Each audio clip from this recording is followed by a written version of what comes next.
This is Batman calling from Wayne Manor with a special announcement. From the great halls of their house, there are assembled three who hope to one day be the world's greatest driving heroes. Created from the cosmic legends of the universe comes our team captain, the Vision, Bill Fisher. And their soon-to-be Wonder Woman, Vicky Fisher. And our Captain Marvel and head flight trainee, Jennifer Scripchuk. Their mission, to fight injustice, share what is right and wrong, to get you out of your house and come out racing with them and serve all mankind. They are the Garage Heroes in Training Team. Welcome to the Garage Heroes in Training Podcast. I'm going to be your host for this episode, and my name is Bill. Who's hosting? I'm Vicky. I'm Jennifer. You are. You guys get that right all the time. You don't even get confused, not even once. That's amazing. Anyway, we have a guest. We have a returning guest, and he was here, 6 months, maybe something like that. It was a little bit ago. He is still a fantastic racer. He is still a fantastic racing coach. He even had the opportunity to look at a video of mine and lied well enough to say that it looked decent. And then we got into a little bit more detail than that, and it obviously wasn't that decent. But anyway, we have Dion von Moltke from Racers360. How you doing, Dion? Awesome, man. We're 4 for 4 on the intros today. This is awesome. Thank you guys for having me on again. Everybody knows who they are. This is amazing. We're off to a great start. It's much better than the we're last winning. podcast. If only driving race cars was this easy, right? Tell me about it. It wouldn't be that much fun, though. Yeah, this is true. It was fun. It was awesome watching your video and being able to coach you a little bit, and appreciate you giving us the opportunity to do that, and also inviting me on again. We always love hanging out and talking race cars and driving race cars with you guys.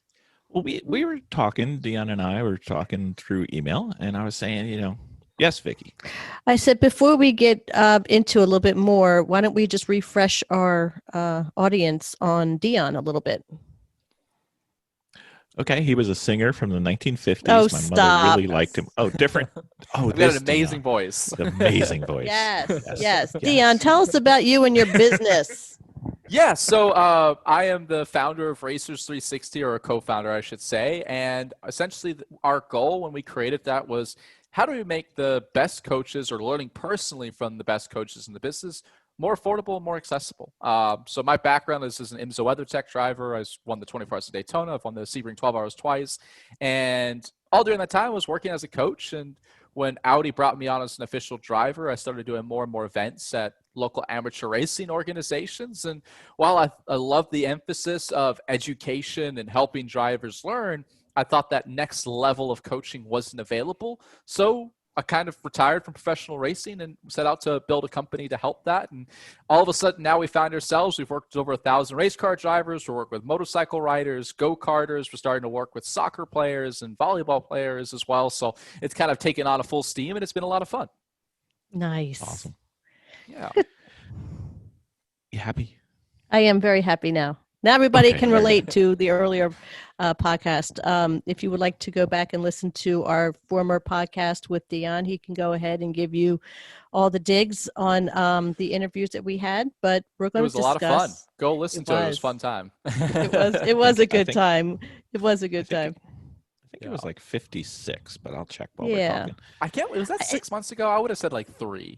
Yeah, for some reason, and I don't know if I got the right person. Were you the one who flipped a car?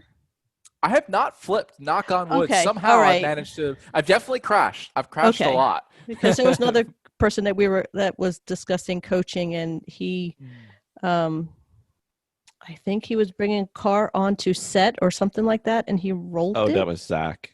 That was Zach. Okay. It happens. It definitely happens. In front of the boss, he flipped the car, and it wasn't a race car. It was like I forget what car it was. And he wasn't meant all to your flip listeners it, right? No. He wasn't like, no, that sucks. It wasn't good. So I was way off on the number. It was actually episode 92, and Dion was a little off on the date. It was actually in February. So it's been 8 months. This year, wow, before all of the craziness, back when we were so innocent. Oh, yeah, I used to have a face without a mask. It was amazing. Yeah, that's right. Good times.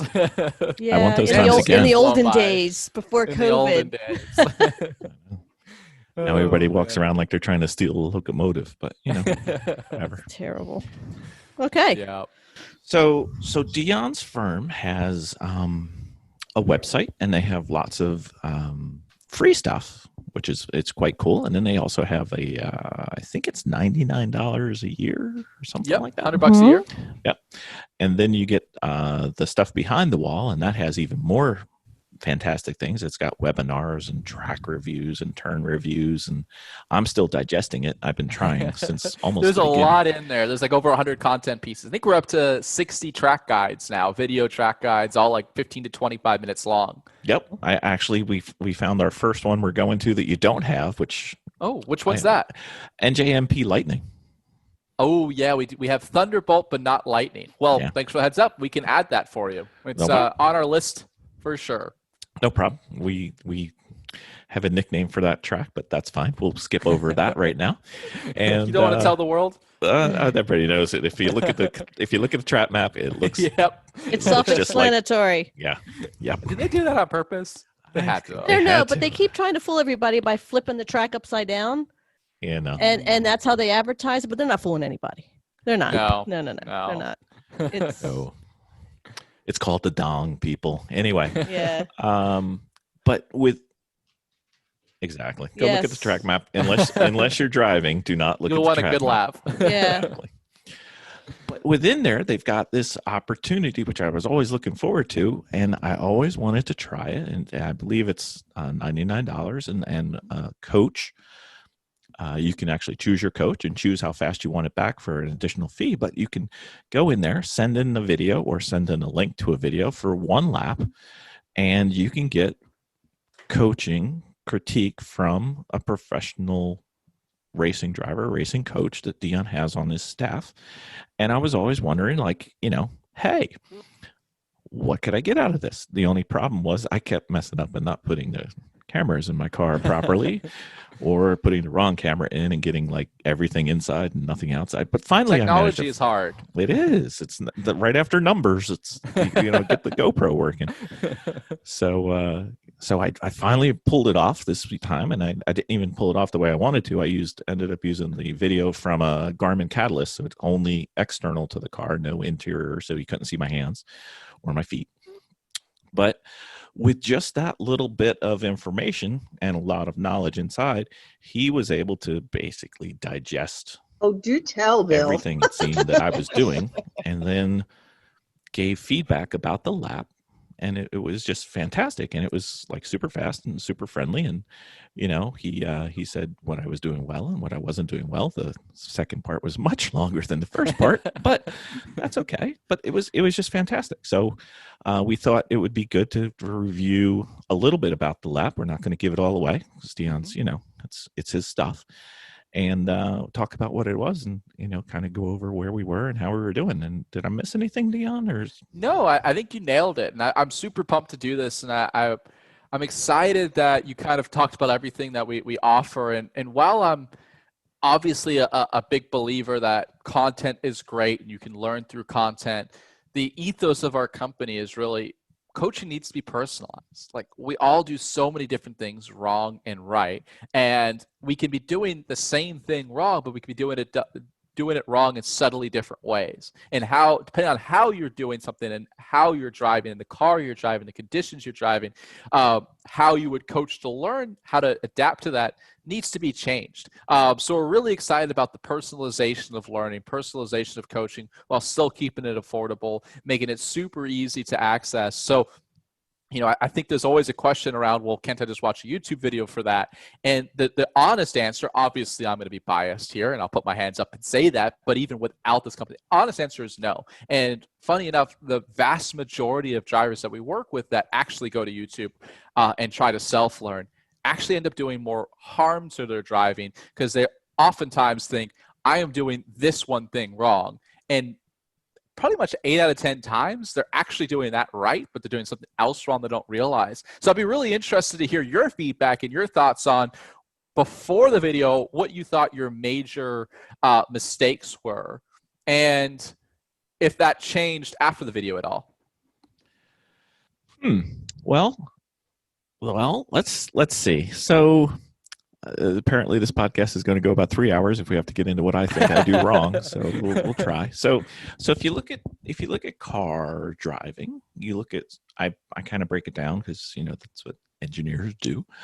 I look at it as the inputs, right? You've got steering, you've got braking, you've got the gas pedal, and then kind of managing what's going on external to my control, the track and the people around me. I think if you look at it from that perspective, I always thought my braking offered the most opportunity to improve. I thought I was okay with steering in that I have some bad habits taught from low-cost endurance racing where the line is this fictitious place in the track that you never get to use because there's always somebody there and they're crossing through it and you never get to use it. So I really never got to the place where I was firm with break point, turn in point, apex, track out. Those weren't firmly established. It was kind of do the best you can with what you got. And the other thing that I've been consciously working on is my predilection was, and I've tried to break it, is turn in too early and apex early, as opposed to generically you want to apex later and turn in properly.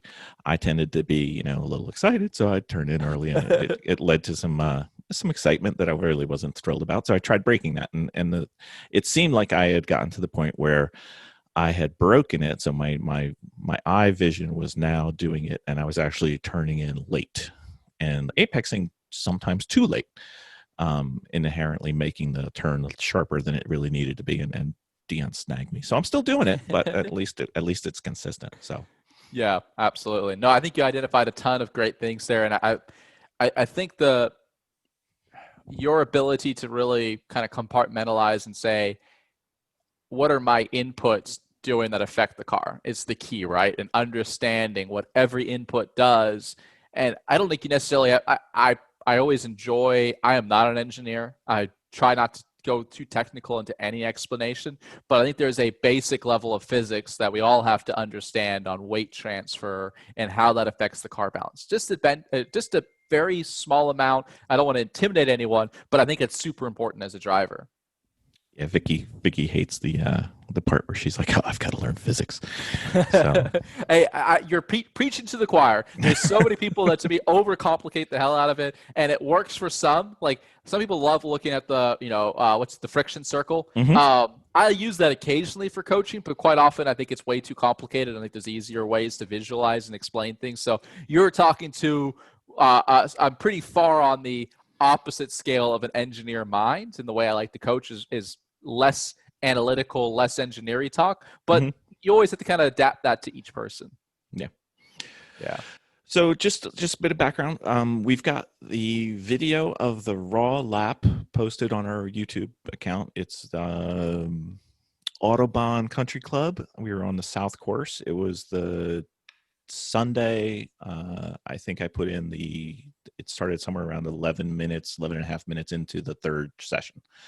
It was my first time on the track. It was the second day there. Street car, 2017 Toyota 86. And the only changes we had from stock were better brake pads, brake fluid was upgraded. And then we used Hankook RS4 tires, which are a street tire, about 200 tread wear. It's what we use for our endurance racing. So I thought that would be suitable to try and learn on. And the one thing I want to get to before or the end, and I don't want to forget, so my brain's here, so I'm going to say it.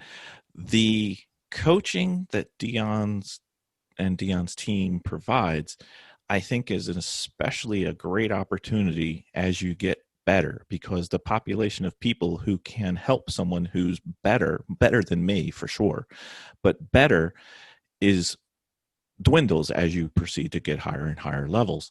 So you may have somebody who's a really good racer, really good, HPDE 4. They've reached the end of that. They've raced for years. They've gone to track days. They've done their race school, but whatever.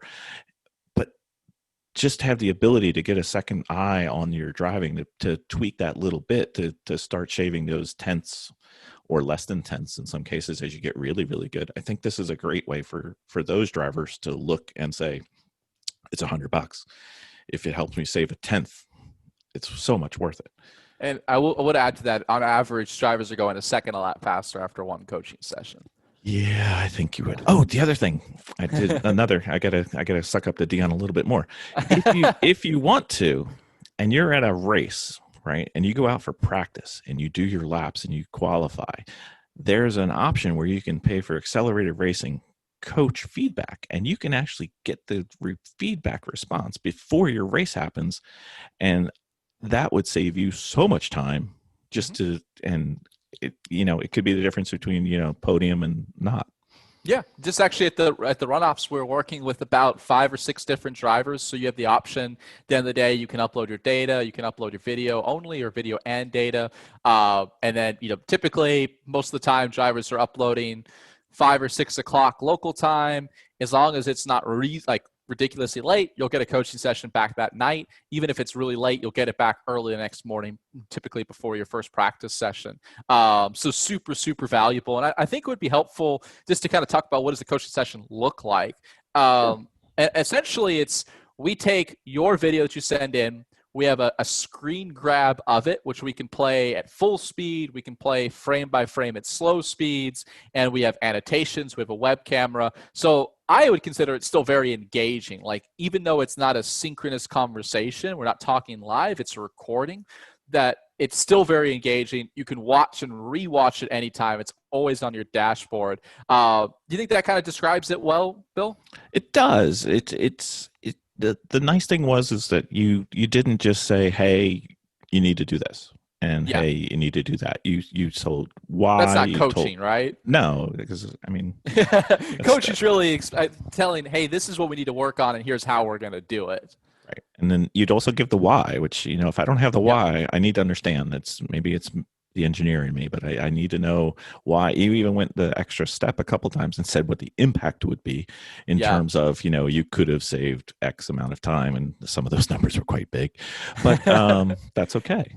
Yeah, I think the why is super important, because now as you make the changes and you feel the changes, when you go to any other track or you drive any other car, that's in your mind, and you'll be able to naturally bring that out. And we really like to be able to coach in a way that you can be able to coach yourself one day. Obviously, we'd love you to continue to keep working with us and give us business, but the ultimate goal of what coaching is to give that knowledge away and help that person be able to use it. Right. Yeah. So I think Vicky's talking with her microphone off. I had gone in and I had watched the video behind it after Bill had done his, and it was great. It was in the segment that he needed.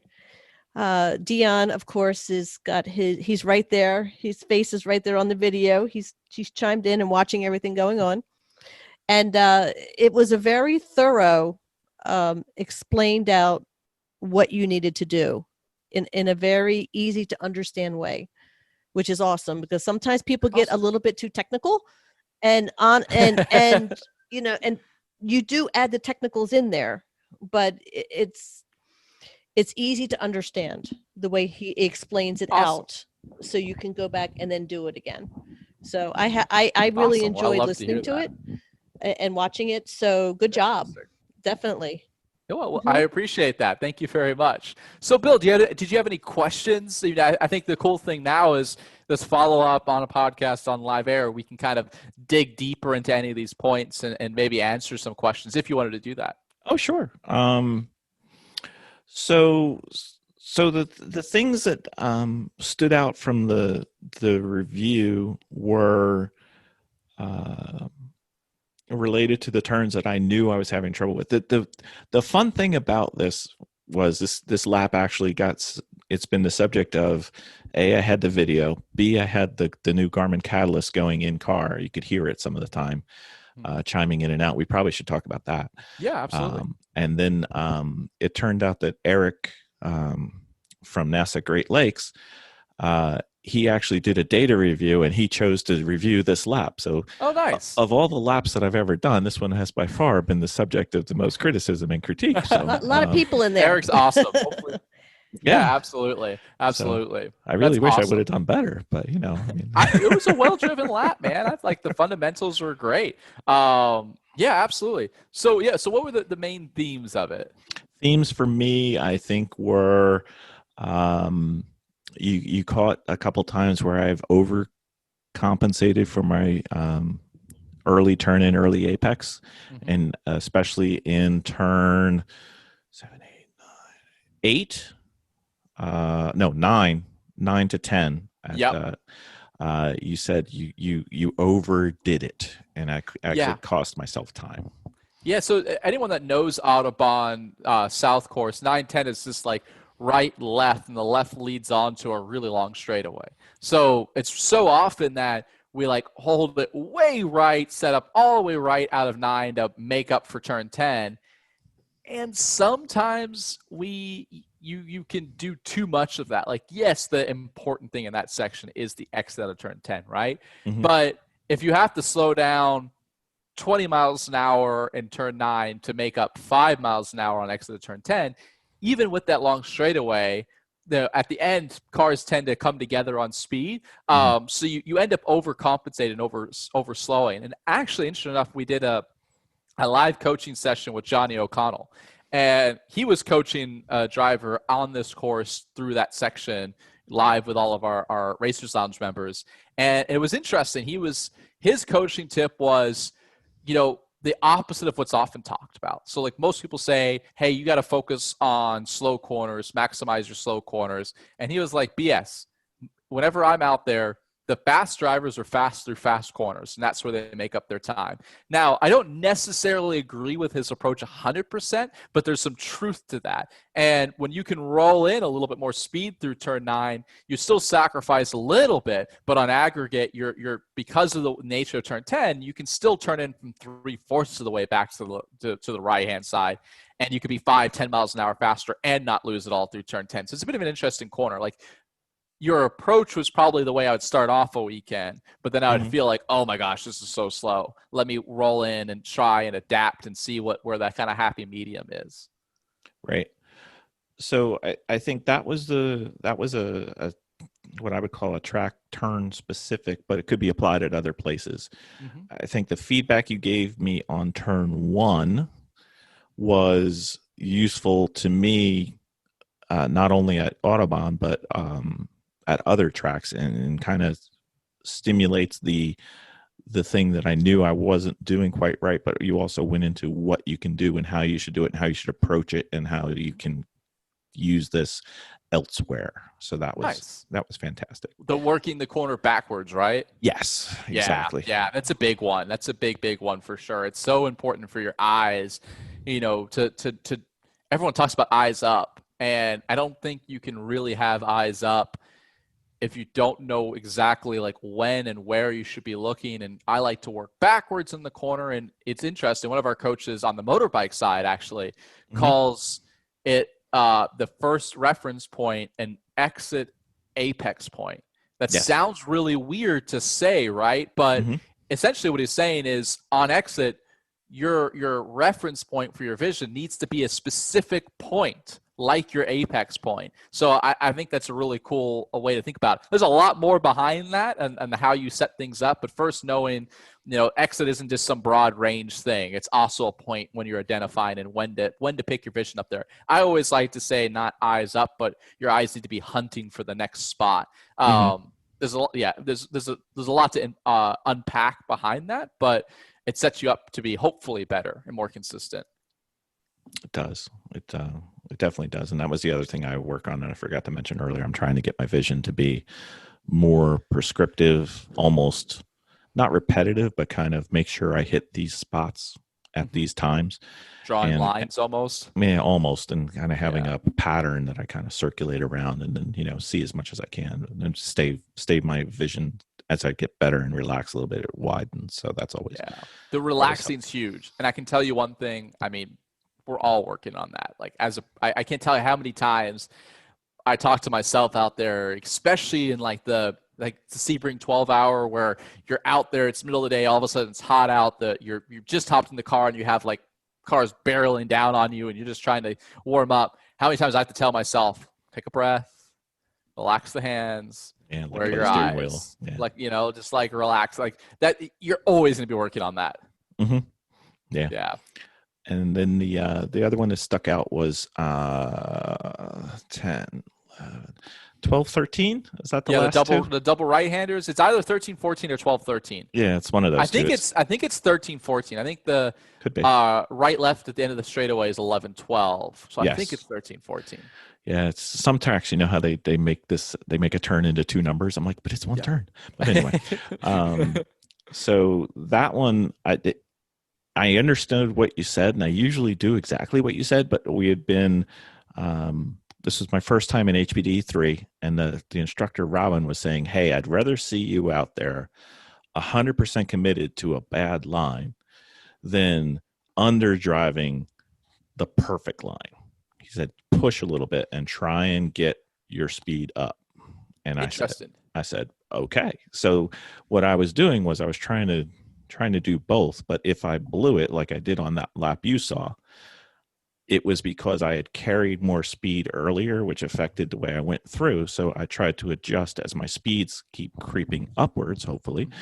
My turning point or my brake needs to change, or my spot needs to change. And if I blow an apex, then I know what I need to do to work backwards. So I'm kind of trying to use your work backwards theory. Yep.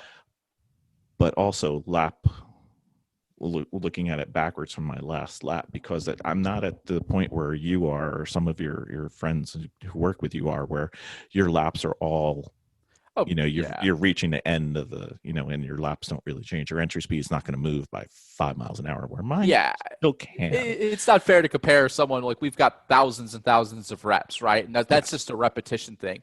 I think there's definitely truth to what your instructor was saying, but I think the key distinction is going a level deeper on tying it in, working backwards, right? Like for me, where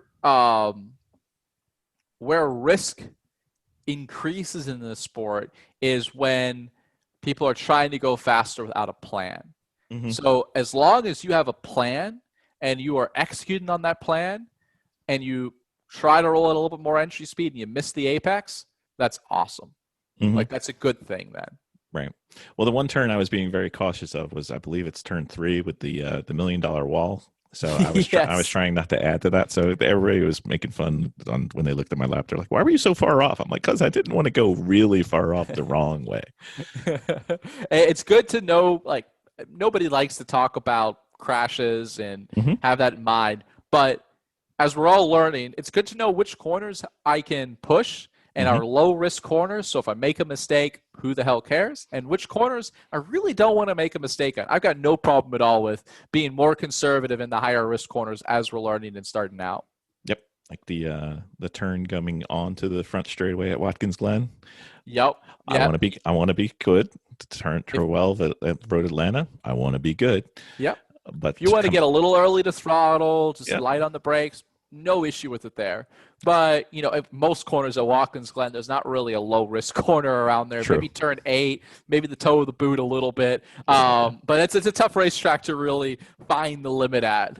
Right. But Jennifer, I think one of the turns, or most of the turns she loves, were we went out to Gingerman for an HPDE, and there's only one real turn where you've got risk there. Yep. In a big way. And Jennifer seems to love that track. Maybe that's why. Is that why, Jen? I do. I love that track. It's got a good rhythm to it, for sure. High speed, good fluid motion, lots of different types of corners. It's just a fun track to drive. And there's nothing around. I like that. And I think I mentioned it before about Gingerman. It's subtly technical. Yeah, absolutely. Yeah. Weight transfer is huge around there. It looks like just a flat track, but it really isn't. No, not at all. No, it's a really cool place. All right. Well, we're not going to be able to do this on a video podcast because we do audio. But so Dion, the last drill of the day, last drill on Sunday, HPDE 1 and HPDE 2 go out, and you know what we did? Reverse. We went backwards. Awesome. How cool was that? Vicky loved that. Oh, that's when things started to click for me. Because, because we had to do trail behind. Okay. Yep. Lead follow. Yeah, follow lead. And as much as they were saying, look up, focus on what you're doing, it was very hard to do that because your instructor was right in front of you and you're trying to watch what he's doing. Yep. So when they, and of course, doing the track, and you're so stuck on trying to make sure that you know where your points are to look and where to put. But when we had to do it in reverse, it just wiped all that away. Yep. It became less structured. So you were able now, so you're able to be a lot more freeing. Yeah. With your driving, and then now you're starting to go by looks and feel instead of just focusing on all the data that they gave you, all the technical details that you need to focus on.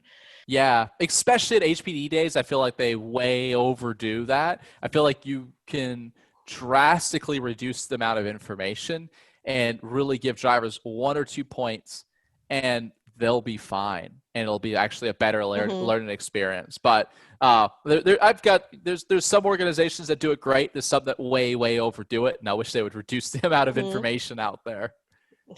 Yeah. We can only, we're race car drivers. We can't compute that much information, right? We gotta dumb it down a little bit. We all have ADD. Exactly. There's a lot going on out there, right? And if you think you're going to be able to pick up on more than 2, maximum 3 points, I don't even think it's 3. It's really just 1 or 2. You're dreaming. So while we're here, it fits in. We're coming back to the video. Don't worry. The Garmin. Yes. The opportunities that it gives, where it prioritizes these 3 areas on the I don't know if you played with it yet. I have not yet.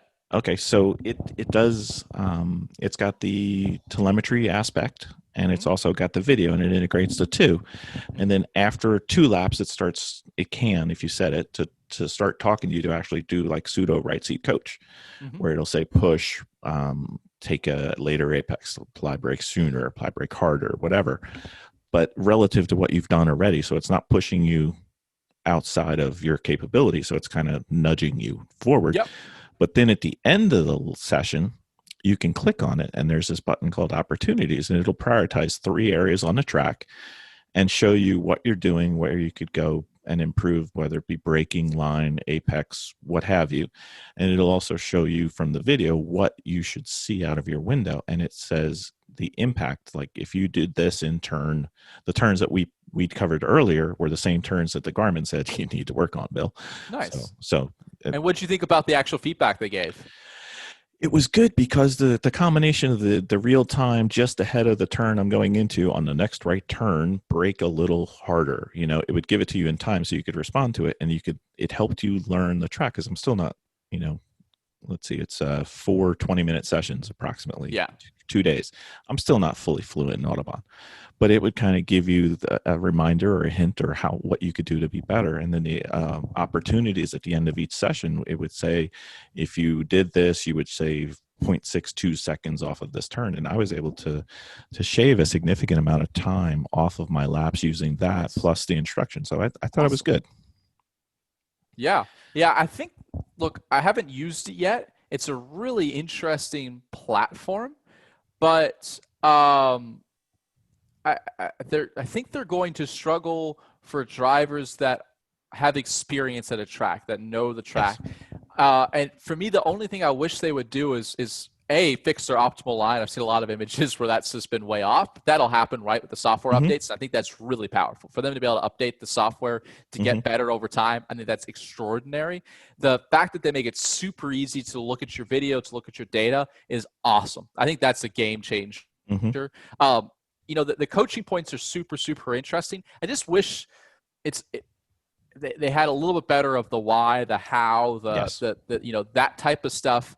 I wouldn't even call it coaching. I would call it suggestions or instructing. And I think it has some level of help, but I think from the feedback I've seen, I think that the power is how easy the unit is to use, from the data side, from the video side, and the quality seems really, really, really good. I don't know what your thoughts on just the overall quality. Yeah, I no issues with it. I mean, the nice thing was the installation was like 5 minutes. I mean, oh, that's awesome.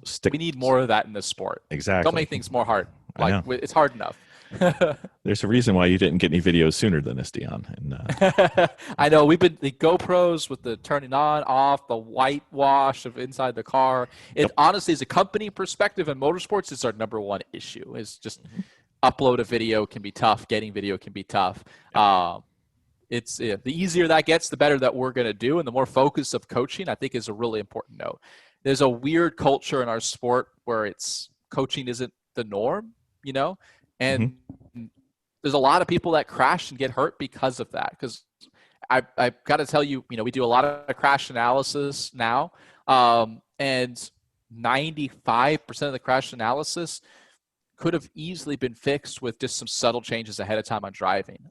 So I'm hoping that this emphasis on coaching, whether it's us, whether it's anyone else, will help reduce the amount of crashes. Nice video. I like the background. Because that'll also get us out there more often. Aww. It's Jennifer's crash. Oh. It's coming. So do you know what happened? We think we do. It did. Here it comes.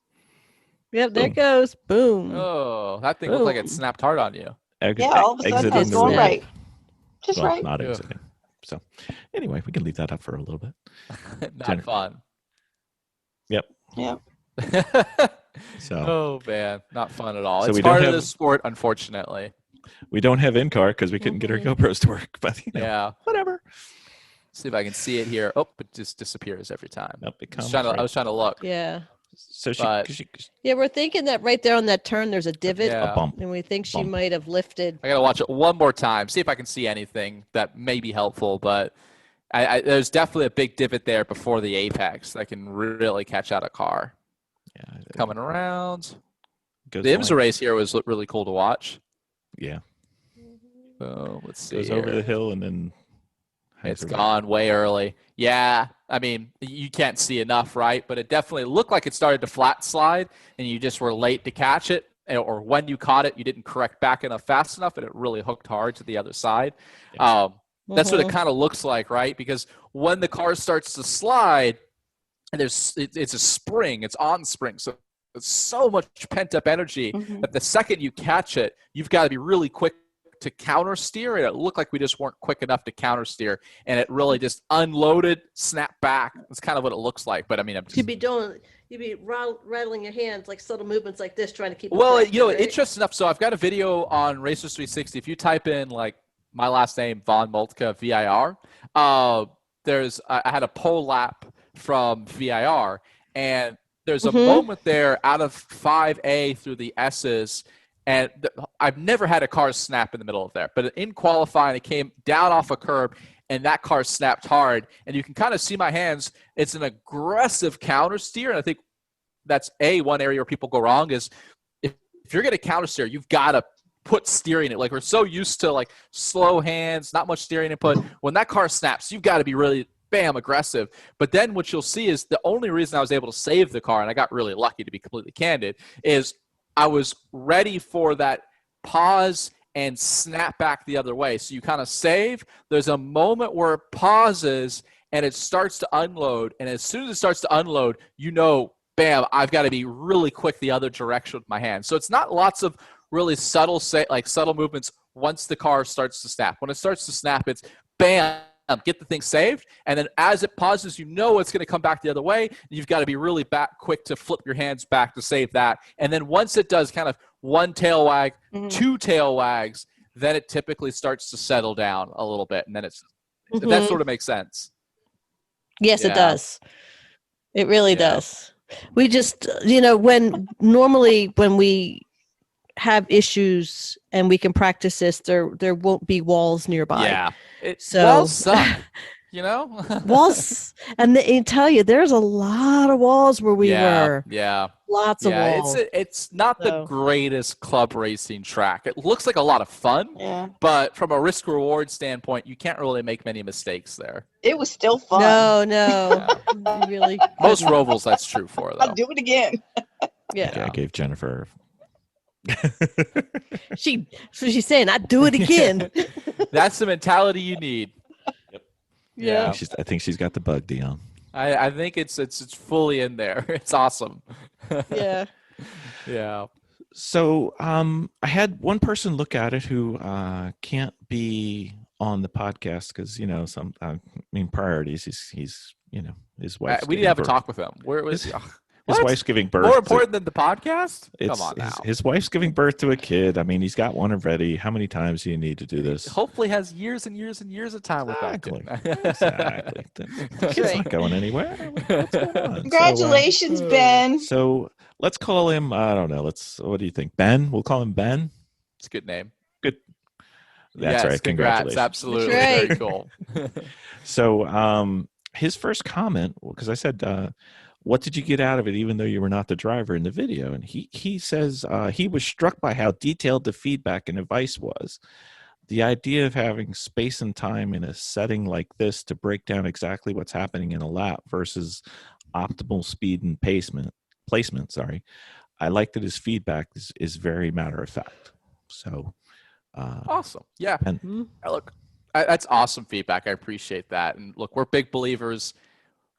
Coaching is not something that you do in the moment. Like right seat coaching it's a terrible, terrible idea. Right seat instructing reminders are acceptable, but the worst moment to be coached is when you're in the act, right? Like if you look at a tennis player, that coach is not coaching them on their serve while they're like throwing the ball toss up in the middle of the motion.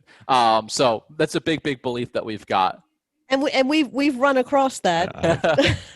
And hit the ball. Yeah. I don't know yes, what we're talking it's terrifying. I'd love to learn more. Let's expand. Yeah, we would, except they might be listening to our podcast. Yeah, not a problem. So, but you got to remember that I met Vicky playing volleyball, and she was just getting into it, and I had played semi-professionally. So that was a little bit of learning. We made it through, though. Hey, I know my wife did not play semi-professionally, but she played through college and club. So we sometimes go out and pepper. So I definitely get the it's a hard dynamic for sure. It is. Don't try teaching her golf, and do not try to teach her to ski either. Those are even worse. It's usually the vice versa. She tried to teach me to ski. It did not go very well. Mostly because when they tell you to squat, I'm going to do a proper squat where your weight are on your heels, which apparently is not a good thing. But so I had to coach them on what a squat was after the fact that we realized that this is not a squat. This is lean forward. Yeah. Yeah. The weight back can lead to lots of fun and thrilling things, none of which are good, but they're very thrilling. I also learned to hate moguls. I like how Bill tells me, he says, right now I'm in 4. Going into 4, that means I can coach you. And I'm like, no, you're not. He said, no, but I literally can sit in the seat next to him. Like, no, you're not. I said, I will switch Chris and Chrissy. I'll take Chris and you can take Chrissy. And I said, but no. I said, we've been married. I said, I can't have you in the seat next to me. Tell me what to do. It just doesn't work. Like no matter how well you coach, nope, not going to happen. I said, it's a wife-husband thing. Yep. Parents can't coach their kids, and husband and wives can't coach each other. No, I can possibly listen to some stuff. And I says, but no, you're not going to be coaching me. I'm going to beat you. And here's the reason why, is that Bill is a highly competitive person. Not at all.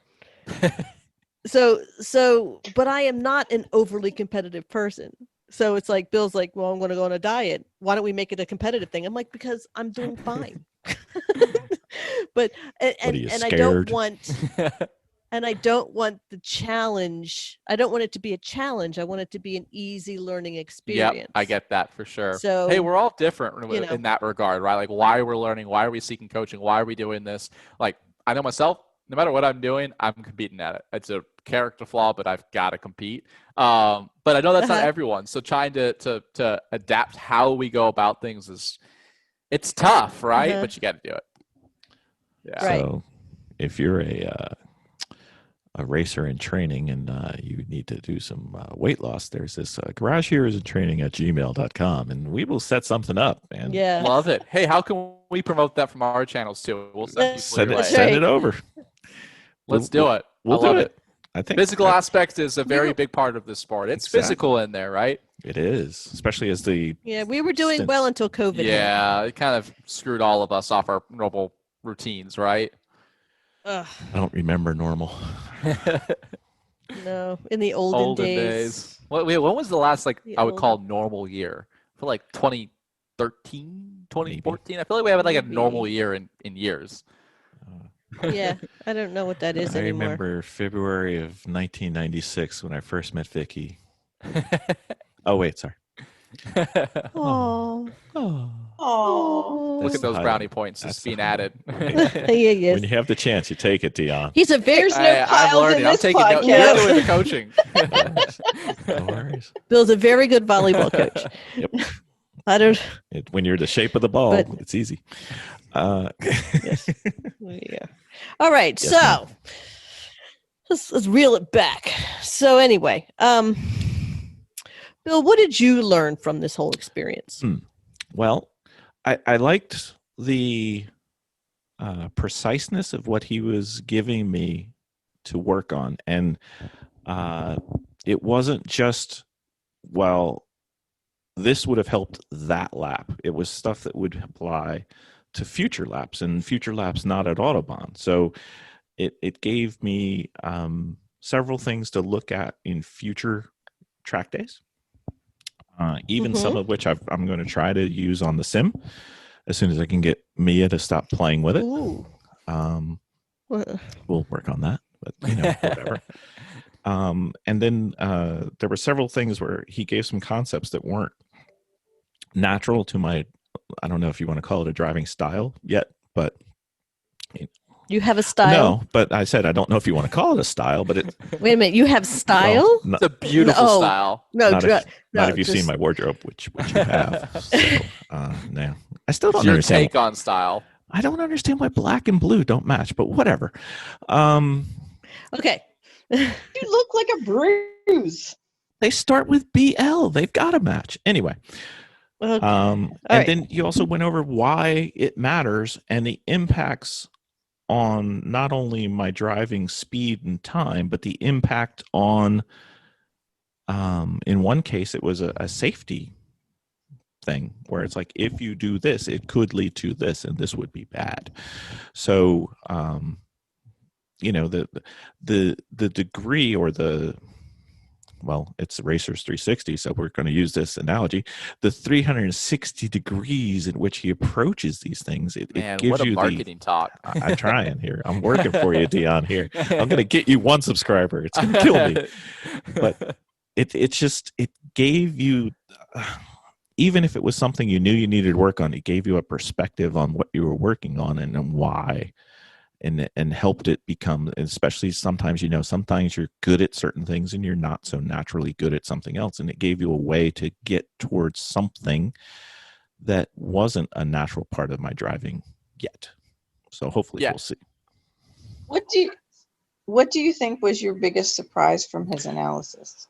Honestly, it was the first sentence or something. He says, "You're doing really well," and I was like, "I did not expect to hear any of that." That's honest. I was not blowing skirt up, wind up your skirt. Like your fundamentals are good. Everything we look for, which is now we can progress into some finer points, right? Like there's some things that we have to fix before we can build in speed. But because those fundamentals are good, we could build in speed and work on the finer details, which is a lot of fun. Yeah, and the other part was you especially for the turn one feedback which you gave me, it was all right, this is what I'd like you to do, and I'm going to tell you right now, if you do this, you will go slower, but you will start to creep up, and then you will eventually be faster, and here's why and here's how, and that's I actually talked Vicky and Jennifer into going to another HPDE day because I can't wait to try. Nice. And love it. Oh, that's why you're talking us all into No, it. I wanted to go. Because, Jennifer, we provide housing and food. The food was severely lacking at this event, so yes, I will take that. And I think that's a key distinction of coaching is it's not this like one time you do it and all of a sudden you're good to go, right? Like you're going to make changes on your driving based off of how I communicate. Some of those will go well. Some of those changes you'll adapt, but the new problems come up, or how you adapted wasn't quite what we're looking for. So it's an ever-flowing thing that you build off of and build off of and build off of. And that's something that, I think it's always good to have the right expectations when you come into something and understand what this is and how this works. And it's not you do it and all of a sudden you're golden, you're good to go, you're going 5 seconds a lot faster. And sometimes we're going to tell you, hey, I'm going to coach you on this. It's going to cause you to go slower. It's the 2 steps back to take 10 steps forward type of thing. Mm-hmm. Mm-hmm.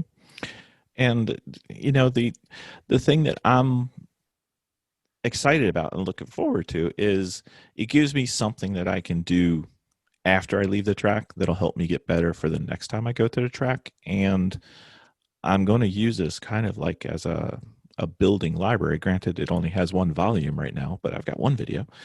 And then the next time I go, I'm going to submit one, and then I'll see, hopefully over time, progress and hopefully continued improvement. We'll see. But that's what I would expect. That's the goal. I have no doubt that you'll get there, man. You've got the skills, you've got the want. Those are the 2 things, right, that you can build off of, and you'll be doing great for sure. We're excited. Me too. Awesome. So Vicky. Yes. Now I want to get better. Send it over. We'll help you. Anyone can improve. I can improve. Well, you just saw one. I'm like, we really need to work on just cameras. Yeah. Right? Bill has been Bill has been diving into the whole technical aspect of our team. I got it now. And do you think you might have it now? I do. Look at that. Okay. And our issues is just that getting all the prep work and just getting out the door and it's a lot of work, onto the track. And then we realize, geez, we didn't put the GoPros in, or we're getting ready to head out and we're strapped in and we can't reach around to turn the GoPro on. Yeah. There's or we've turned it on and we've messed it up. Right. Or you can't even turn it on. I forget. Yeah. There's so much to it, right? Like, that's why for most people, I know this isn't always an option, the easiest thing is just a phone mount. Put your phone there and just record. Like Track Addict. It's a lot easier for the most part. Doesn't make sense in race cars. GoPros are nice and easy, but you got to remember to hit the focus point if it's in the car. You got to remember to turn it on. And then, of course, well, it's a shake thing too. The shake, it depends on which hero you get, right? I think the newer ones have less of an issue. They do. It's a shame that the AIM Smarty cams and the V boxes in the world that auto turn on are as expensive as they are. Because they're great products. Like having that throttle brake sense right there, and just you turn on the car and you get going and the camera automatically turns on. It's an amazing feature. Like they could reduce that price point a bit. It'd be a no-brainer, I think, for almost anybody in this sport. Yep. I think the most fun we had was Jennifer was at Pittsburgh at pit race. That's such a cool track. It's my favorite, but she got out of sequence with the GoPro. So every time she got into the car, she'd turn it off. And every time she get out of the car, she'd turn it on. So I have like 6 track videos of the car as she walks away to class and 0 videos of her driving. Yeah, that is some solid work right there. That wasn't intentional. That's techno Amish. That is great. So if you ever want to see how the hood gets lifted in a red ND Miata, blooper reel. You are definitely not the only one that's done that. I have seen that numerous times for sure. So I posted one thing, and Jennifer's walking to class very well this lap. It looks very good. She'll be enjoying classes. That is brilliant. Yeah, so we're going to have to work on getting those GoPros that just turn on with the car. I wanted permission from the 2 of you to send in laps for both of you on our next HPDE. Let's do it. All right. You got 2 more. It's going to be sad because we're like HPDE 1 and 2. Well, I'm entering into 2. Woohoo! I don't know why you say sad though. I mean, so one of the things that, to be honest with you, internally we've been really trying to promote and talk about is I think the value of coaching does increase as skill increases and it becomes harder. But I mean, we just ran an article actually this week and we interviewed a driver or a customer of ours that has never had right seat coaching. And he went straight from autocross to track night in America, and we're the only coaching he's had and how the impact and how that's worked. And even if you're not using us, if you use anyone else, a coach from day one is so much better than waiting. And it's you get rid of bad habits early on. You set yourself up to avoid those things that can cause crashes, cause mistakes. You set yourself up to be so much of a better driver by year 2, year 3, year 4 than by waiting. And I know a lot of people, it's like one of the most common things we hear is, I'm not good enough for a coach yet, which is, I would never have thought of that. Like if you think about any other sport, you're getting coaching from day one, right? But for whatever reason, in motorsports, we don't think that way. So I just wanted to tackle that because it's literally the opposite of what we suggest.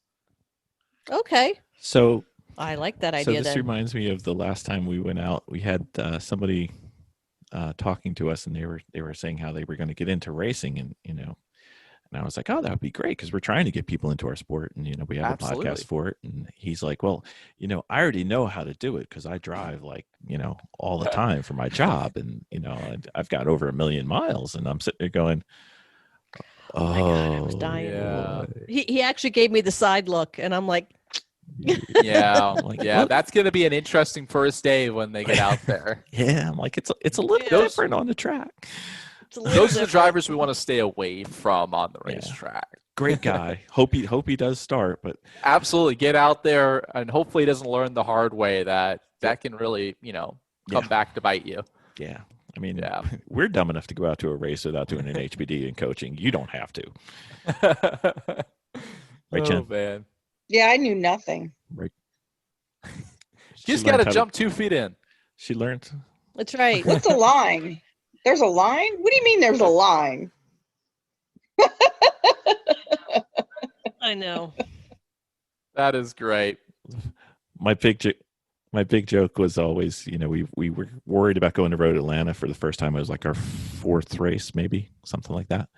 So I got overboard in my prep. So I bought Ross Bentley's track walk with Peter Krause, and I showed it to Vicky. She's watching it, and then the joke is always, we had Ross on the podcast right after you, and I made the joke to him, and I was like, Vicky was so upset when those lines weren't on the track.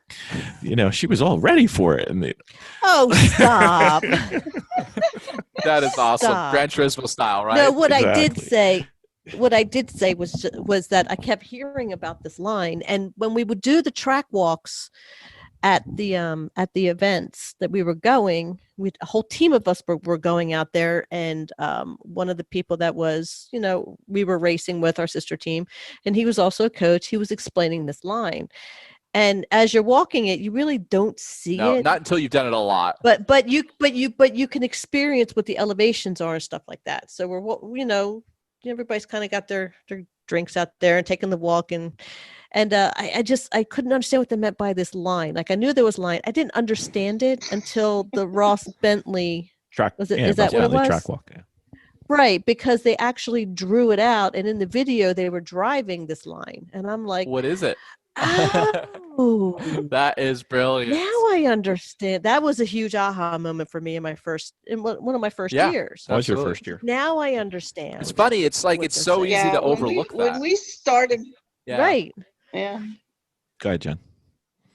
Yeah, there was nothing like when we started. For sure, right? Like all of this is mostly new, and some of us I can't read a book to improve. Like it's just not how I do things, right? So the more options that are out there, the better. Sure. I think a lot of our guests, and we were just talking about that, is like a natural progression, I guess, into this sport is go-karting. So, if you've done that, you kind of learn some of those things. But if you didn't do that, and you're completely new to everything, it's a lot. It's a lot to learn, right? Yeah, it's definitely literally nothing like driving on the streets. Yeah. So my go-kart joke, which isn't really technically a joke, is I took Jennifer and her son to go-karting, and I was like, "Hey, have you done this before?" And she's like, "Sure." And then I found out later that this was the first time she really went go-karting. The other time she was go-karting was at Disney. and they're slightly different. A little bit. A little bit. That little metal line down the middle of the car, it doesn't exist, and the car. Yep. Nope. Too bad. That is awesome. It was fun though. Got to start somewhere, right? It was Absolutely. Fun. Got to start somewhere, Jen. Yeah. So Dion, right. after you came on, we had some fun with you. We asked some personal questions. We came up with a whole new set of questions, and some of them you've answered, but some of them you haven't. I definitely don't even remember my answers, so it'll be interesting. It's okay. We don't either, but we have it on the podcast. There we go. There's evidence. Let me go to it. Okay, just everybody. Yep, the Fast and Furious Storytime questions. Get to know Dion here just a little better. Got some new questions. Are you ready, Jen? I'm looking for it in the doc. All the way at the bottom. It's not like it's there in the same spot every time. I know, but it's not like we've been following the doc at all either today. Hey, those apexes are there at the same place every single time, but I didn't see you hitting them every time. Right. I was told they were optional. I'm so excited about getting back out on the track. All right, while she's looking, I've got a question for you, Dion. No, I have a question. So, is there a term? Everybody talks about the apex, and that's the inside point that you go on a turn. Is there a term or a reason to think about where you hit the midpoint of your angle of the car, not position wise, but like the angle of how you hit the apex, what the angle of your car is? Yeah. In one instance, yes, that's another point that I always concern about, because the apex is insufficient. It's necessary but insufficient to define a proper line, because if I have the car pointed the wrong way, it doesn't matter if I'm sitting on that spot. I'm not going to end up where I want to be. But it seems like there's a point where the car does the most turn. Like if let's do keyhole. There's a point where my car goes from pointing away to pointing in. And it's not the apex. It's like the middle of the corner. Exactly. And I always think that should be something you should think about. Like, where do I get my rotation? Yeah, I would call it the rotation point for the most part. Ultimately, a lot of, I would say we typically actually coach that at Racers360. And I'm thinking about turn 2 at the keyhole, turn 2 at Laguna Seca, for the corners where oftentimes that rotation point is wrong. I think what ends up happening is, if you have the correct turn-in point and the correct apex, you are almost by given definition going to have the correct rotation point. Yes. But if you miss one, and what typically goes wrong, and this is where most DE organizations, I think, are incorrect. They try to teach the quote-unquote safer line with the really late aggressive turning point, which I fundamentally have big beef with, and I absolutely hate that they do that. Like, what other sport are we coaching drivers the incorrect information? And don't trail brake either. And don't trail brake, which, but there, now you're never going to have the correct angle at the apex point. So you can arrive at the same apex by turning in earlier.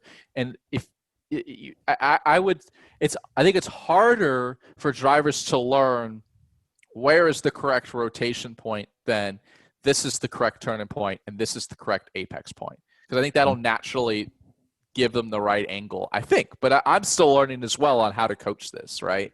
Right. Yep, I was just curious because I was like, I've never seen it talked about, and I did. We could go back just a smidge, and I could suck up to your team just a little bit more. The gentleman who's the motorcycle coach also has a tremendous podcast. Ken, right? Yeah, absolutely. His podcast is awesome, and it is. Even for even for car drivers. There's so many similarities between motorbikes and race cars. Like, I talk to him all the time.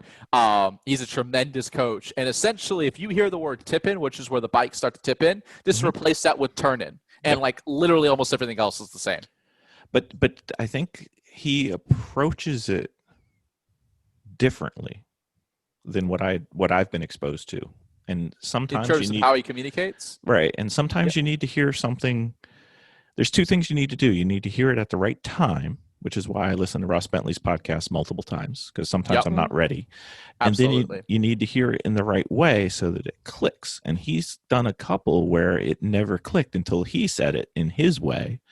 And then I was awesome. Oh, the only thing I would say is his podcast doesn't come out enough. But besides that, it's awesome. Well, lots of cool stuff coming there. He's actually working on a ton of exclusive content coming to Racers 360 over the next few months. Obviously, the off season's here for the most part, so we're investing heavily on the Racers Lounge content. A lot of that will be motorbike focused for him, but like I said, you can go and watch it and just replace the words. So with Ken, and that's the beauty, right? He, for some people, is a better coach than me, and I might be a better coach for some people than him or Mike's better coach. So the great thing here is you can go, and if you want to work with him, even though he's a motorbike coach, I trust him on the car racing side of stuff. We curate all of our coaches. So if you want to work with him, if he communicates what's right for you, I would recommend that because I think he's tremendous. Yes. Yeah. Okay, Jen, did I vamp enough for you? Did I vamp enough? You could turn the microphone on. I'm muted. Sorry. Now we're Let's ready to go. Fast All and right. Furious. All right. So, Dion, what was your first car? What was the worst car you've ever had? And what is the car from your family that sticks out in your mind? Interesting. So I haven't had that many cars in my life. So my first car was a VW GTI. Ooh, started well. I know. Nice, I like got it. really lucky there. Thank you, Mom and Dad. And then now we have just a Q5. My parents moved back to South Africa. They gave us their car because they couldn't do anything with it. So we had to sell the GTI. Unfortunately, we moved across the country. So I don't think I've had a worse car, quote unquote, but like the GTI was cooler than the Q5. So I've kind of got to say the Q5 is worse, but it's still a great car. If that's your worst car, you're doing okay, Dion. Yeah, exactly. Yeah. Exactly. There was a second question in there. I don't think I answered. Well, you shouldn't say family, but what is the car from your childhood that sticks out in your mind? Ooh, man, that's a great question. I need to think about that. Ultimately, probably my uncle's Nissan Patrol. So they live in South Africa. We've done a ton of road trips up to the bush there, and sitting in those back seats, which are just completely upright and rigid, with my cousins, and playing the Game Boy when I was like 5, and just those road trips and that big thing that was uncomfortable as hell that sticks out in my mind. That's awesome. So I've got a question coming, but I'm going to have to do my South Africa thing. So having been there, where are you from in South Africa? So I was born in the States. I consider myself a South African American. I'm actually a dual citizen, so South Africa still feels like home to me when I'm there. So most of my family was from Johannesburg, but my parents now actually live just outside of Cape Town, a place called Hout Bay. How did you like it there? It was amazing. It was quite fun. There was awesome. Let's see, what did we do? We did Johannesburg, we did Durban. There was another town we did a lot. We did not get to do Cape Town though. That was the one that we missed. You went on a safari too when you were there. Yeah, I did. You got to do the bush experience. If anyone's trying to go there, skip Johannesburg. Nothing to see there. Go to the bush. Yeah. And go to Cape Town. Like those are for me. I've actually never been to Durban. I really want to go, but Cape Town's special. It's completely different than the rest of the country. Yeah. It looked great flying over it, but it doesn't help. It's a beautiful part of the world. It is. I like that place. I remember Vicky's like, so what happened? I'm like, well, we were sitting at dinner at the family that was hosting us, and we're just about to sit down, and all of a sudden the monkey comes in, grabs orange off the table, and scoots out. And I'm like, well, don't see that in North Carolina. That's where we live. It's a very normal occurrence there too. Yeah, it is. No windows, no screens. It was fun. Yeah. The screen thing there is the strangest thing to me, and we always talk here like it's a country full of bugs. Everyone always has their windows open, but they don't believe in screens, and I've just never understood it because it's not that expensive. They're always fighting bugs, but they look at us like we're nuts when we recommend screens. So it's just a really weird thing there. It is. It's just different. Yeah. So moving from Jennifer's, what's your car from your growing up that stands out?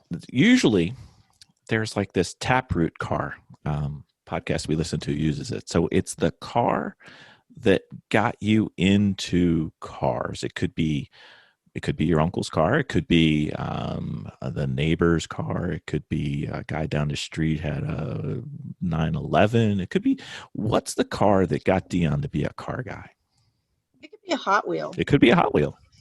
Honestly, it was race cars. Like I even today, like don't get me wrong, I like street cars. I'm a car guy, but I'm not like a car guy, right? Yeah. I like race cars. So for me growing up, it was Michael Schumacher, it was Jeff Gordon, like those two race cars. Those are very different.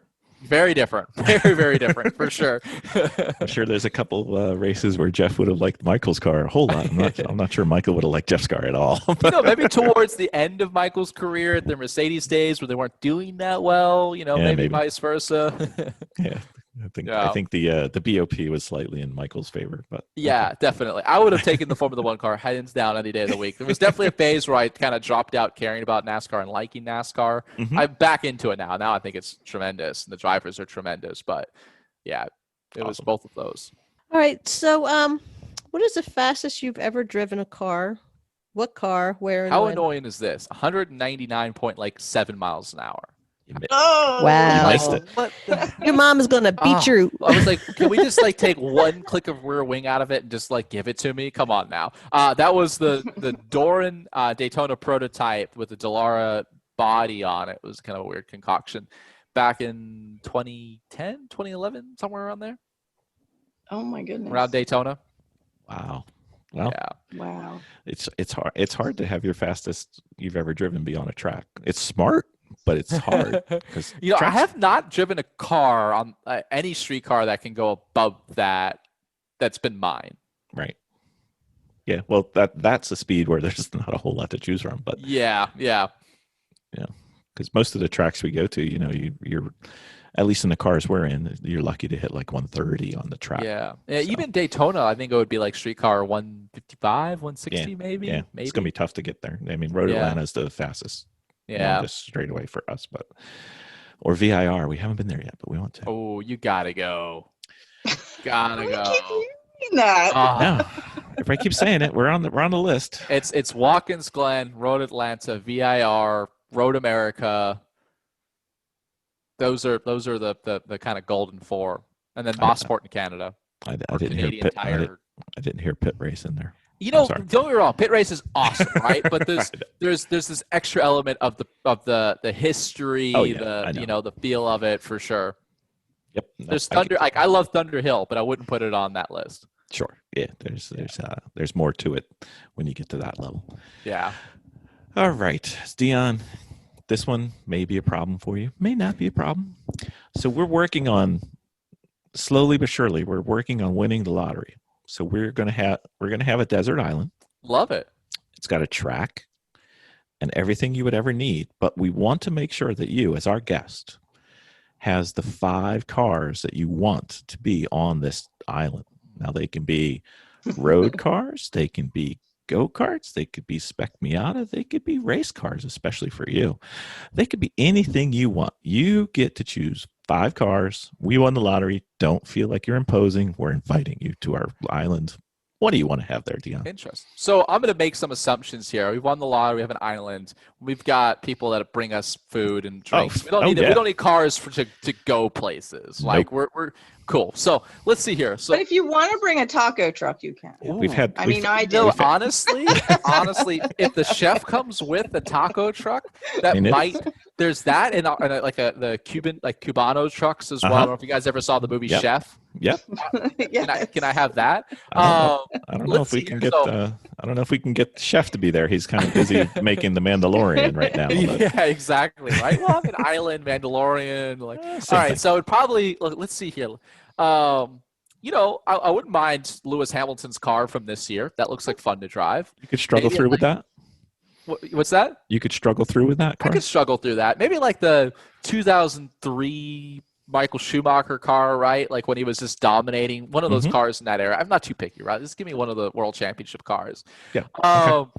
I would say really almost any of the modern day GT3 cars are a lot of fun. Mm-hmm. Anyone in particular? Or are you gonna? I haven't driven them all. Can I test them all first and then absolutely and then go back? So you get to choose. I get to choose. They all look pretty good. I probably wouldn't do the Mercedes. I did like the Audi. The Ferrari looks pretty damn good. I haven't driven the Ferrari, so I got to do a little testing here. All right. So we'll take one spot for that. There we go. A pre-tested GT3. Definitely an ICA go-kart. So ICA was direct drive. One of the last karts that I drove. Thing would get up to 20,000, 22,000 RPMs. Yeah, and it would be about a 95, 90 mile an hour go-kart, somewhere in that, maybe over 100. I can't remember exactly. So yes, that's a whole lot of yes. Wow. Oh, so we have a go-kart track. I forgot to tell you. So there we go. Now, fifth car is, gosh, ooh, man. It's always the last one's the hardest one. You know, it's maybe, you know what I got to go with? Those old Audi B-Spec Quattro, you know. Rally car? Rally car. It was the S1s. Is that what they were? I can't even remember exactly. They just say B-Spec Audi. It was before my time, but damn, those things are cool. Yep. I think we hit all the things there. You know, I missed out, like the R18 would have been cool, but I'd take a rally car for that.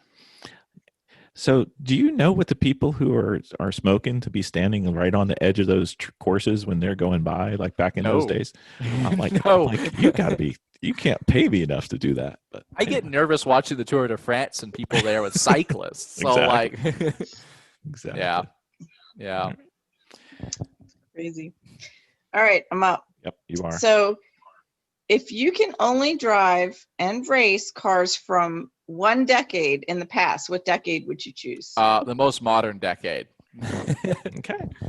I like the modern stuff, right? Like floppy paddles and downforce and the cars that actually work. So I'm a sucker for there that. You go. I don't know what that is. We're going to try it, though. We're going to see. All right. I think I'm going to give an answer for this one. The girls won't ask it, so I will. Jeremy, Hammond, May, Chris, Matt, other? Ooh. Mm-hmm. Jeremy. Okay. Yeah. I would have bet you went Stig, but that's okay. You know, I just I like the humor. Well, very well. And I like a lot of his opinions. Some of them are a bit way out there, but you'd said a lot, not all. That is the truth. So, where would your ultimate road trip be from and to, and in what car? You go anywhere in the world. Ooh, man. Ultimate. You know, ultimate. Any car. We're going to go very round here, but we're going to start in Cape Town. We're going to drive up the Garden Route to Neisner, Plettenberg Bay. Then we're going to go up the Drakensberg Mountains through Kruger National Park. Then we're going to go up to Botswana. We're going to go through Botswana down over to Namibia. And now we're going to go over through Namibia, going through all the national parks, driving down through St. Albert's, back down to Cape Town again. That's what we're going to do. In what? I love it. In what? Oh gosh! You know, when you ask that, there's an episode of Top Gear where they go through Botswana and they have all of these crazy cars, right? And there's just this back camera car, and it's just this old VW Bug, right? And like their fancy cars break down. It turns out the Bug's the only thing that makes it. I always had a good laugh at that. I don't know if I would want to do a Bug for that long of a trip, though. What car? You know, if we could do like a kitted out VW bus with the tents on top. Oh, you're going big time. That's what we do. All right. Very well. Yeah, like a 67 bus where the front windows open up a little bit, but you got to get the Porsche engine in there. You got to get the niceness on the inside. It's updated a little bit. I was going to say you might need a couple more horses than came standard in there. Yeah, we're not getting up any mountains in that thing stock. Yeah, no. Well, you might, but it's going to take you a day. So. You'll have to push it up. Yeah. Okay, moving on. So, what is your favorite car movie or car from a movie of all time? Ooh, I've never even thought about car from a movie. Favorite car movie, though. You know, I thought actually Ford vs. Ferrari was great. Better than I would have thought. I thought Rush was good as well. Mm-hmm. You know, I would probably say Senna would probably take it. Not That's that awesome. You know, I'm a Schumacher over Senna guy, but I mean I still obviously love Senna. I thought the documentary, I thought there was a lot of cool things in there. So I'd probably go that route. There's a multi-part miniseries coming out on Senna. I know. I'm excited about that. Oh, but you know, Racing in the Rain, I thought was also a great one. Right? I love the book. I think the book's always going to be better than the movie, but that's a close. That's probably a close second or third. Awesome. See, we learned so much about people this way. You knew Dion wasn't doing the chitty chitty bang bang choice, so We've had chitty chitty bang bang. Yeah. Wow, who was that guest? it's on a I got to go basis. back and listen. Apparently, That's right. That's right. You never know what you get on Garage Heroes in training. So, have you had driven as an answer? Is what I got to ask. Driven, I do not believe we have. Oh, well, that's surprising. We just started doing this, so it's only like 30 times or so. That guy we were talking about earlier that said he just knows how to race because he's driven millions of miles. I probably would say Driven is his number one racing movie. I'm going to be willing to bet. You know which movie we've seen? You're too young, but you might know it. The Wraith came up like 2 or 3 times, like right off the bat. I've never even heard of that. Charlie Sheen, horrible B movie, but awesome. Oh man, that sounds epic. It's pretty funny. It's at least sometimes this time of year it's good to have a good B movie. Yeah, absolutely. Especially when we're watched everything else there is to watch. Exactly. There's nothing left. They used a I think it was a Dodge prototype car, not your kind of prototype, but like car. Yep. Street That's car awesome. prototype. That's awesome. Yep. Love it. All right. This question, I will say we might have to call this the Dion question because this question came to me right after we finished it. So this question is the Dion Memorial, even though you're still alive question.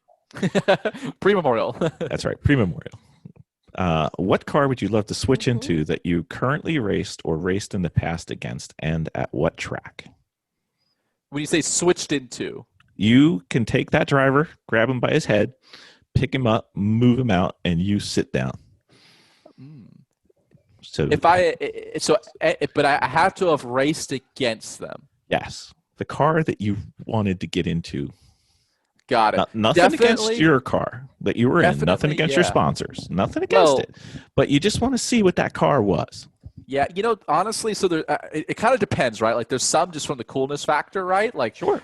But there's some that is like you're annoyed because that car's just faster than yours. Yep. So definitely, I think back to the 2015 season, we were competing for the championship against who was in the Ferrari that year? It was Bill Sweedler and I don't even remember. Oh, Townsend Bell. That Ferrari was the BOP on that thing was so much better. So not from a coolness factor, but from I was annoyed. That one. That's the one. Okay. That's the one. I knew you'd have one. There was no way. We all have one. We all have one. Exactly. I can't limit to one, so. Absolutely. I always end up with this question, but it's not my favorite question. Skip it. Do the next one. No. What car, if any, would you want to wipe away from history? I personally don't think any car should be wiped away from history. It could be a single car. It doesn't have to be a model. It could be that Prius? One race where you were racing. It's a harsh question. One car. Probably Priuses getting stuck behind them in the left lane. That has been named more than once. Yes. That's probably going to be it. I think the Prii and the Aztec are leading the. Yeah. I might have to count them one. The one that's in the running is a car that I drove at Petit. It was my first prototype LMP1, but we were slow. I think this is what I answered for last time. Yeah, we talked about that car for sure. Pile of turd. So that one's probably a close second. But the Prius it's for the good of the world. Yep. Okay.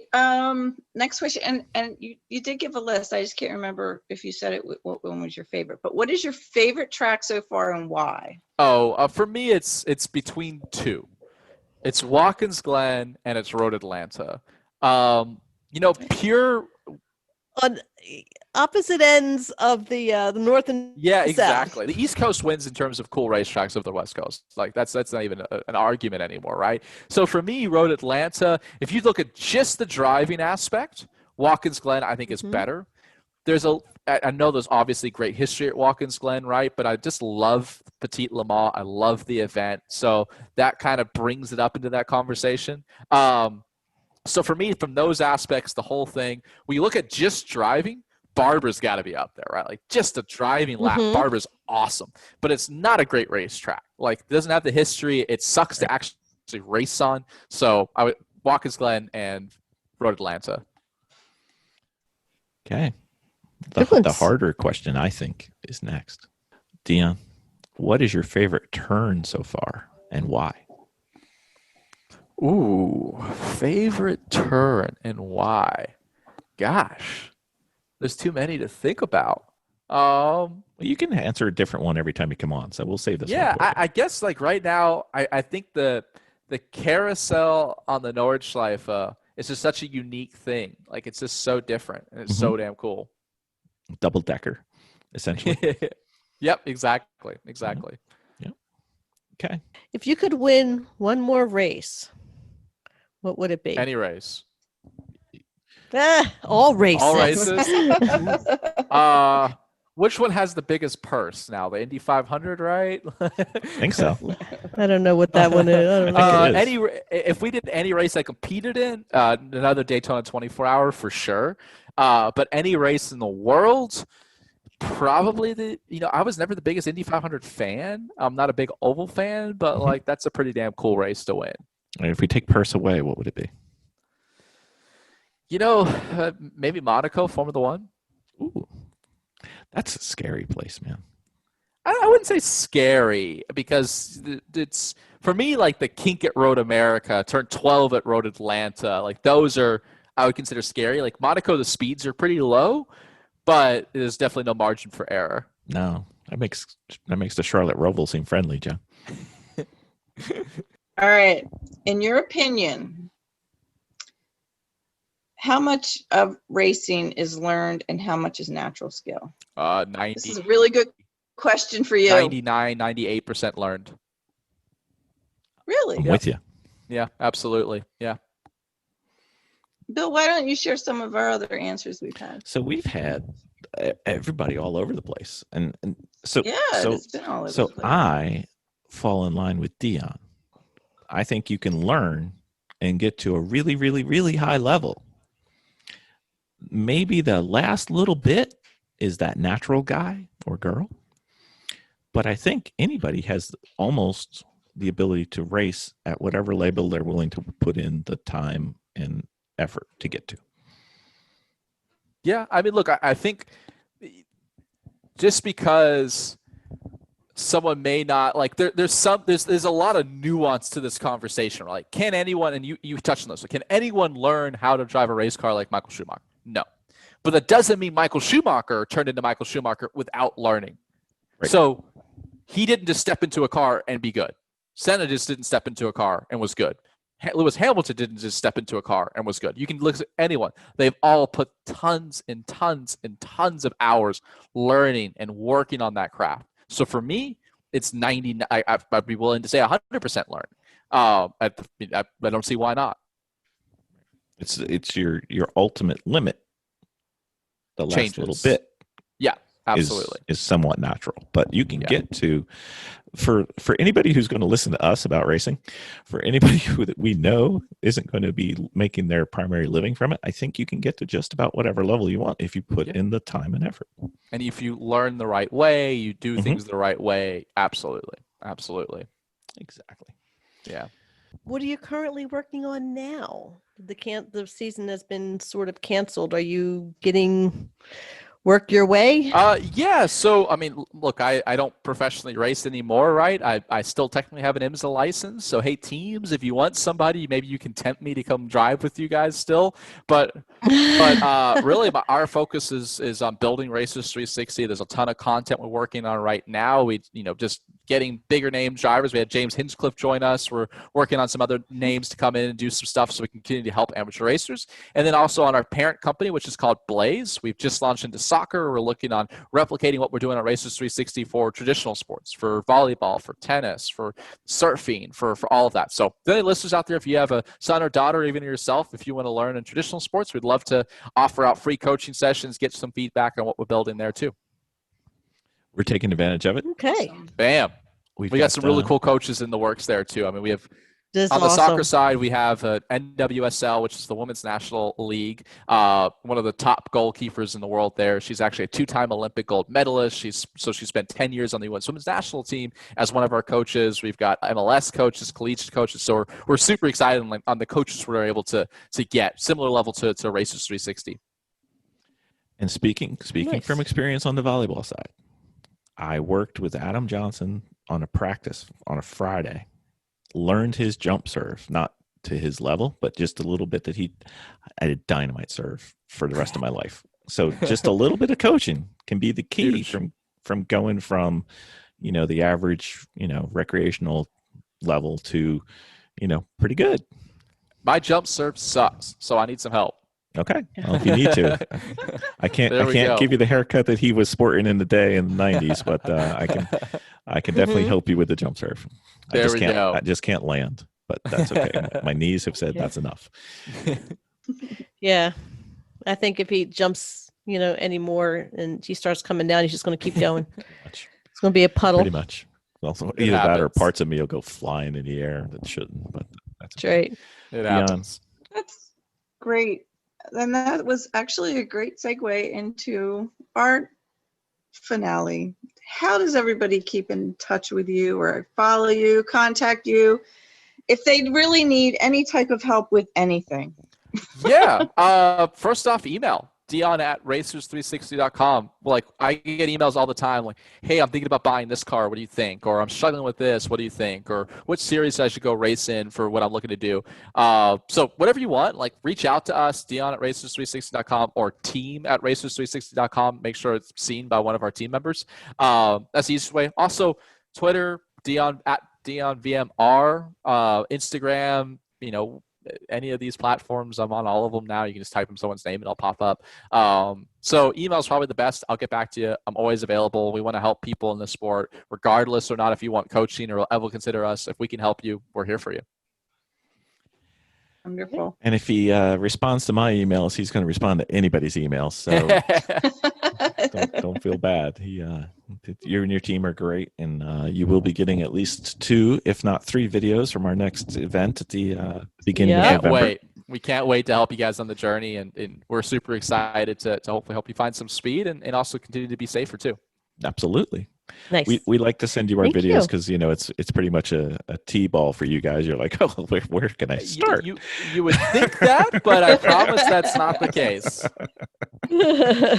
All right. Well, we'll keep sending them to you, Dion, and you've helped us get better, even with the stuff that wasn't personalized, but the personalized aspect of the video review was just fantastic, and I think Vicky and Jen will be loving it as well. So. Got it. Well, we appreciate that, the kind words. Thanks for having us on and supporting everything we do at Racers360. We're super appreciative of that and just excited to be part of the community. And you do help it. So thank you, Dion. Of course. Thank you. Have a good one. Dominating with Dawson. So, Ben. Hey. I have a question for you. I would like you to tell us all about weight transfer. Like, define it, the use of it, hazards, benefits. Talk about it. It seems like some people think it's like the key to driving, and it's not apparent, at least early in your driving career, how important it is. I think. Right, I understand that. I think at least when I first started driving, the line around the track was pretty much just kind of, here's where you put the car, here's where you want to be slowing down or getting faster. And the idea of kind of pitching the car back and forth, front and back, which is weight transfer, putting weight on the front, putting weight to one side or the other, or more weight to the rear. Those are what we're talking about when we talk about weight transfer. So that's something that as you become more advanced as a driver, you're sort of more tuned into chassis dynamics elements, things like weight transfer. And that's something that you're sort of thinking about. Not thinking about it at the forefront of your mind, but it's something that you understand. Like, if I need to get more weight on the rear to fix this ill handling problem or something like that, you'll kind of know what to do about it. But it's a fairly advanced concept, but it's something that you sort of become more familiar with as you continue to drive and train as a high performance driver. So I had an instance last weekend, when I was driving, and if you look at one of the turns I was in, the car started to understeer a little bit, meaning it was a left-hand turn and it started to push out to the right. Mm-hmm. Okay. So when I had somebody look at the video, they said what I should have done was just tap the brake just a little bit, not to slow the car down, but to get the car weighted so the front wheels had a little more grip. And then I just would have drove right around like I theoretically should have, as opposed to what I did. So in order to go through the turn faster, I needed to go momentarily slower and put some weight on the nose. So you needed to transfer some weight from the rear, which had too much. So you had too much weight at the rear, so you didn't have very much good grip in the front. So to fix that, you needed to transfer or shift some weight to the front, which you can do by putting some brake pedal on. So typically, or lift, right? Yeah, or lift. But yeah, typically when you decelerate, you're weighting the fronts, and as you accelerate, you're taking weight away from the front and putting weight on the rear as you accelerate, and sort of playing up like a boat. It's my understanding. I'm also not a physics expert, but that's my understanding. But you play one on the podcast, so that's right. I try to pretend. But that's the idea is that you're transferring weight back and forth, side to side, with the intent of aiding traction and getting the best grip that you can to be as fast as you can. So it's not something that you're thinking about inherently as an HPDE 1 or 2 driver or somebody who's driving your second lemons race. But as you sharpen your skills, it's something that really comes into play, and it's sort of your focus as far as getting around a lap. You're thinking, how can I kind of transfer the weight, manage rotation, all that kind of ties together as you're conceptualizing the best lap you can put together. So you're further along in your racing career, and you've got more years and more skill and more experience. But I guess the question to me is, are you thinking about the weight transfer, or are you relying on your understanding of how the car dynamics work to influence the weight transfer indirectly? Like, are you thinking like, I got to put a little more weight on my front right here? So, or are you just it's kinda... more automatic. For me, it's more automatic. For me, I'm just thinking like at that point, my mind has trained my body to understand, like, all right, if I'm having this happen, I need to kind of do this. So some of the I guess frontline thought is taken out of it, and I'm just doing it as a mechanical reaction. Like I don't know if everybody does that, but at least for me, there is very little thinking that happen when I'm on track. Like there's very little cerebral, like, inner dialogue happening when I'm driving. I'm usually just kind of just whipping it around and sort of trying to optimize.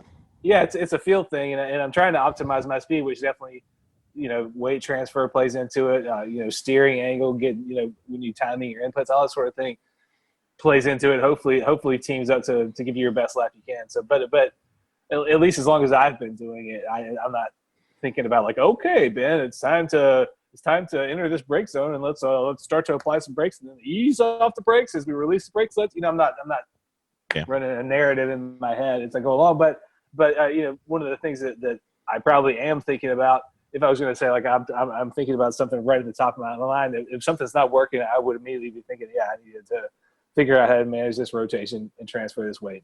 And so weight transfer is a little bit of a high concept, but it's something that's at the forefront of your mind once you get more advanced. Say more, Jen. So I've had the opportunity to drive several different cars. And think of that as an awesome opportunity. It is an awesome opportunity. Yeah. Yes. But I've noticed I'm able to feel it more in some cars than others. So I didn't know, is it like the size of the car? What? Like which car more? I'm trying to think. Tell us a little more. I can't remember exactly which cars because I've driven so many. But I certainly noticed in the Miata more. The red Miata, the stock ND Miata. So probably the truck, right? Yeah, the truck. Yeah, what is it about it that affects it the way you feel it? Is it a little bit less in the BMW maybe? No, I felt it in the BMW. You felt it a little less? Maybe a little less. Did you? But I felt it. But then, there was the Mustang and then the Capri and the truck, the race truck. Maybe it was that I wasn't, when I drove some of those other cars, I just wasn't experienced enough to feel it. But certainly I feel it in the Miata a lot more because I've driven that in between pretty much most of the cars I've driven. But yeah, there's definitely a difference in depending on the vehicle. So I just didn't know what it was about the vehicle that made you be able to feel it more. Does that make sense? Yeah, it does. I know what you mean. I'm trying to think of examples from my own driving past. I mean, I've definitely driven cars that handle better than others, and something like a Miata is a great car for that. It has really I guess 50-50 front rear weight, pretty much, right, from the factory. So that's a car that's set up already for you to have a very positive feel about, everything happening at each corner feels pretty equal. So that's a great one. I would say if you're trying to race a Buick Roadmaster in a lemons race or something like that, you're going to have a much more slowed down feel for transfer and weight as you get ready for a corner. So I mean, I think one of the things that people are feeling when they say, like, I really feel the weight transfer, is maybe you feel how quickly or how readily a car transfers weight, how easily it rotates, versus one where you really got to kind of work for it and kind of try to yank some rotation out of a vehicle. Does that make sense? Would it be the spring rate maybe, or because it's not the weight, because she feels it a lot in the Miata. So Miata's the lightest car she's driven, or it's not the weight by itself. Right. I mean, I think one of the things about a Miata is it's got such a short wheelbase is another reason why you feel the weight transfer. Maybe it feels more apparent than it would in a longer car. I'm just guessing. Also, remember, Ben Dawson is a full-time dum-dum, so I'm just a Latin major who drives race cars. I'm just kind of talking about why I think it works. I'm sure you could have somebody who's much smarter than me talk about chassis dynamics, but these are just things that I understand about it. So look forward to a better answer on your next episode of Driving with Dum Dum Dawson. That's real. The Miata, I probably have had more seat time in than maybe any of the other vehicles too. So definitely more often. Yeah. So, and that might just be it, just being used to that car. I think part of it, you're getting better and you're starting to relax a little bit. Yeah. So by relax a little bit, you're getting a little more comfortable. So I would think that your vision's starting to relax a little bit. And you're starting to see a little more. You're starting to be able to exhale and start to feel things more. So I think that's part of it. Yeah. But it is so important. Also, you also could be getting used to all those sensory input, all your other inputs, and they're starting to become second nature. So now you're probably starting to focus on. Yes. You're getting to where you're sort of raising up out of the just fight or flight track mode, where you're like, I'm just trying to keep this car on the track and keep it rolling. Where the more advanced you get, the more you have time to pay attention to nuance, like, hey, am I transferring the weight where I want to? Am I, in the exact right spot? Am I hitting this apex at the angle I want to? So yeah, that sort of thing just builds and builds. So that's a good sign that you're starting to notice weight transfer. Yeah, and also the Miata is done at HPDs, and there really isn't all of that other sensory. All the other cars. Yeah, the other cars around. That's true. What about you, Miss Vicky? You've been quiet on weight transfer. I mostly feel it in the Miata. Silver NB Miata. Yes, because it feels a little bit like a go-kart, and you can feel pretty much everything in it anyway. But with that, since of all my HPDEs, especially since the last one, I have been actively trying to manipulate the weight transfers versus just letting the car do its thing as you're going through your racing in general, beginner racers. Now I'm just like, okay, now I want to make the car do this. Ow. Yeah, say more about that. Whether I'm going into a turn, whether braking hard to shift all the weight towards the front. Mm-hmm. That helps your traction for turn in, right? When if you get a bunch of weight on the front, it helps you have more traction to get the rotation to turn in. Correct. Or, shifting the weight to the back, and I don't exactly know the instances unless I'm actually in the instances, but think about Gingerman. You're going down the straightaway at the end of the right, and then I'm full on. You got the left hand first turn and a right hand second turn. What would you be doing there? Well, for sure, as I'm going down the straightaway, I'm making sure that I stay on the brake long enough to make sure all my weight is shifted on the front end going into the turn, not stepping on the gas right away because I want all that front traction. So I'm trying to make sure the weight is where it needs to be going in for left to right. Mm-hmm. Go ahead. No, that's fine. And then, step on the gas, of course, leaving the apex, and then stepping on the gas just enough so I can get more of that front traction going on the next turn. So no gas until at or after the apex is right, because sometimes what you do is that you step on the gas in the middle of a turn, but then again, all that weight shifts too soon and you risk a spin out. Or push. Right, exactly. So actively, I'm trying to think of these things now because I'm getting more used to all the other inputs that are coming in. And those inputs, I don't have to worry about so much anymore. Yes. So let's go back to January of this year. You're at Laguna Seca. You're in a front-wheel drive car, which is not your comfort zone. No, it's not. You go over turn 1, and then you get to the sharp left-hand turn 2.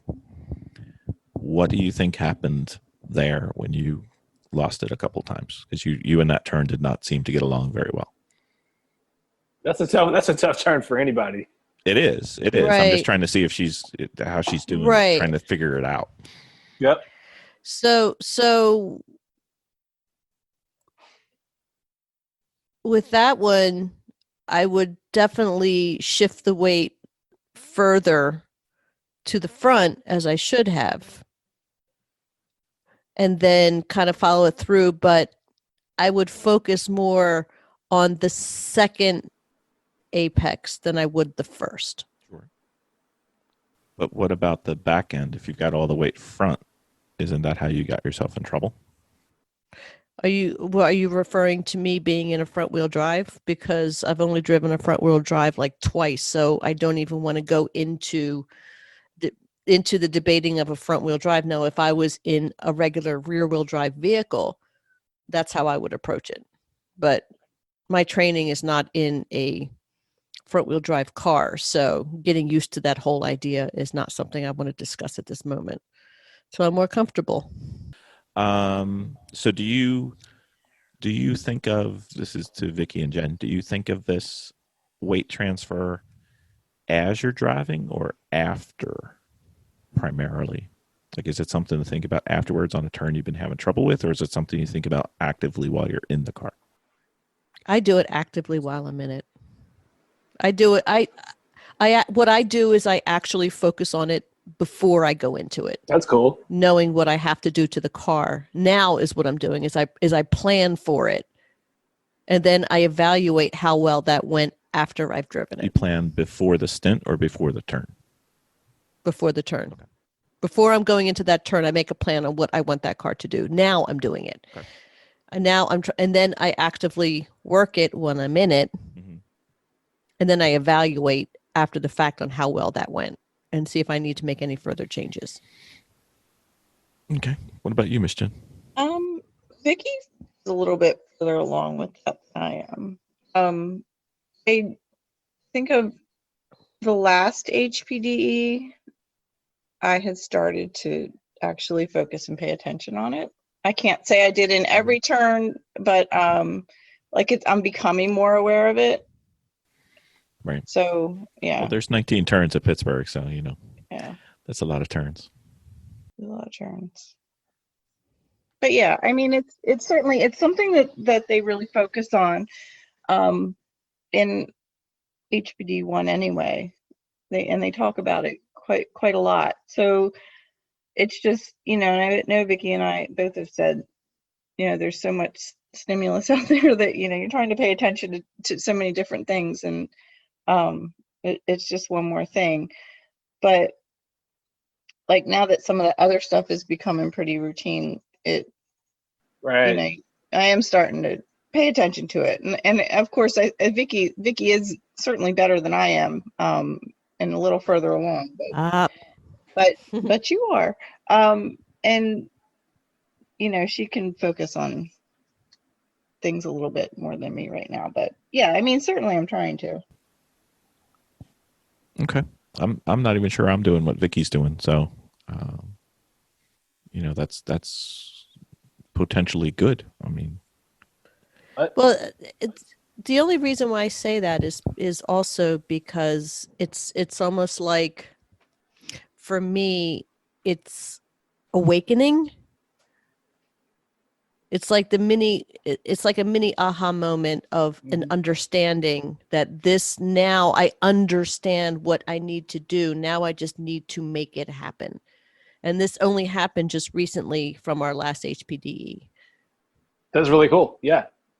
I think understanding weight transfer as it plays into achieving the rotation you want with the car is really key to getting a lot faster. And so if you're actively pursuing it like you are, Vicky, and saying like, all right, I want to try different approaches and different ways to attack, trying to make the car do what I want, that's a really good idea. And I think it's a really good idea, especially at the stage you are in your development where, it's not as fast as it could be. So it's a great time to kind of play around and try different stuff where there's likely going to be less of a bad consequence. So that's really smart. Mm-hmm.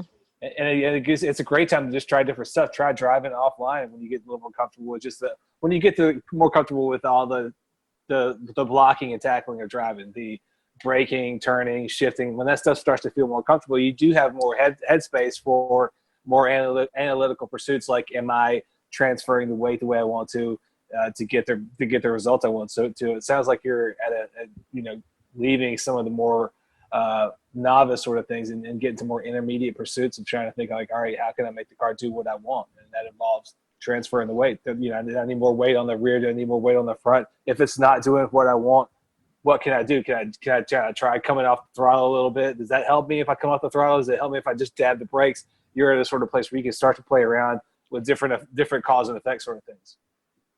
Right. I'm in the phase of my learning where I'm trying to knit it all together. Yep. Because now I understand all certain parts of it.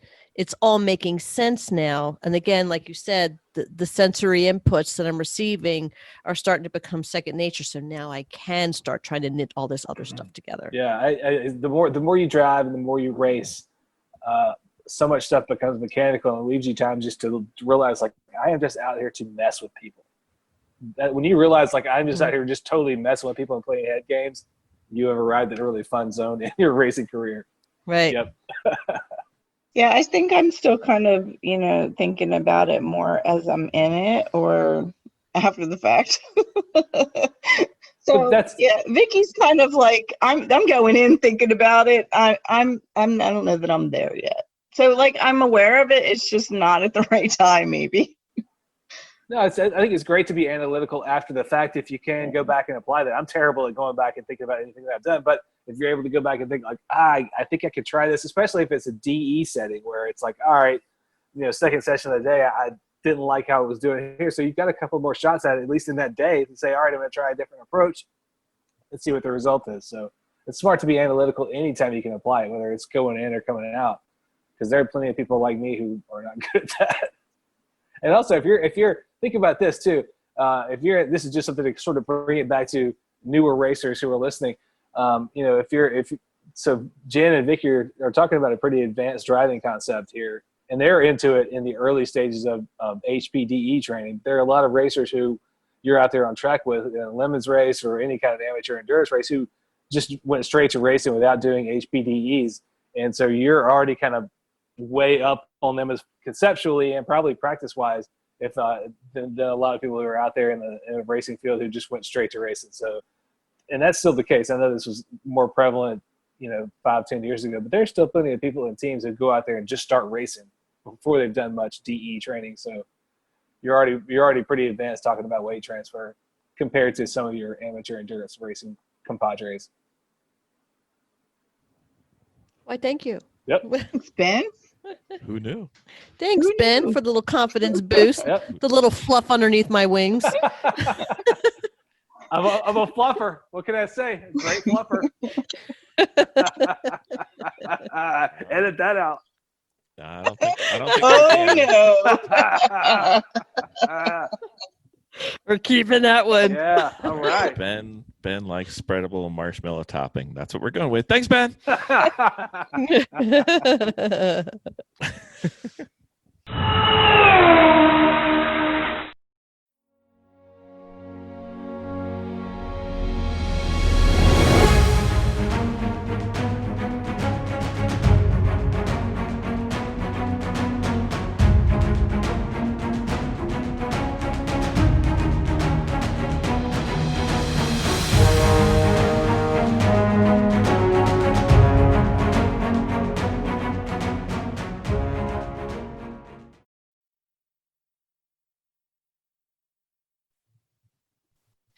I'm going to go grab something to drink real quick. Do we have a choice? So, Ben, what do you think about Vicky? Let me tell you something. Now that she's gone, I've got a lot of stuff to say. I think she's a great podcaster and a wonderful person, from what I could tell, and an aspiring, excellent driver. That's what I believe you're and understating it, Ben.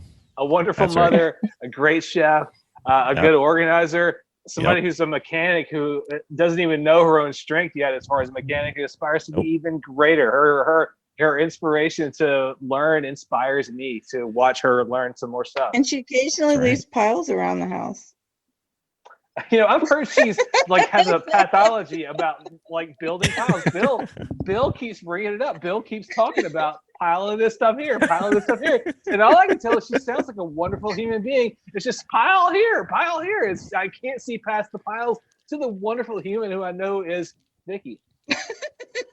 Oh, hey, is she back? Hey. Hey. Are my piles? Can you believe that last interview that we had? It's like his first day on the job. Like, where have you been all this time as far as being a married person? Gosh, serious. You know, you couldn't find one. I was really tired. One nice thing to say. No, you had to go ahead and pull up crap. I couldn't think of anything, so I just looked around the room. And I'm a good cook. Not like I have anything interesting. Thank you for my housekeeping skills. My domestics. He brought up my domestics. And his shovel automatically digs deeper. Like once it starts digging, he digs himself deeper. He can't stop digging. If it's worth doing, it's worth overdoing. I say it once. I say it all the time. I'm sitting there going what the hell? I'm listening more for the domestic conflict now than I am for the motorsports. I'm really tuning in for the what was it? The honeymooners. I'm here for the honeymooners stuff now. That's why I'm here. Welcome to Bill Digs a Hole and Sleeps in the Bathtub. Again. I'll be your host. I'll be your host of that podcast. Yeah. This is my ultra nerd inside line thing, is that I get to listen to a podcast and I get to shoot little jokes about it to the people who do the podcast. It's pretty funny. Yep. Well, the in training applies to my entire life, so still working on it. Onward and upward. Exactly.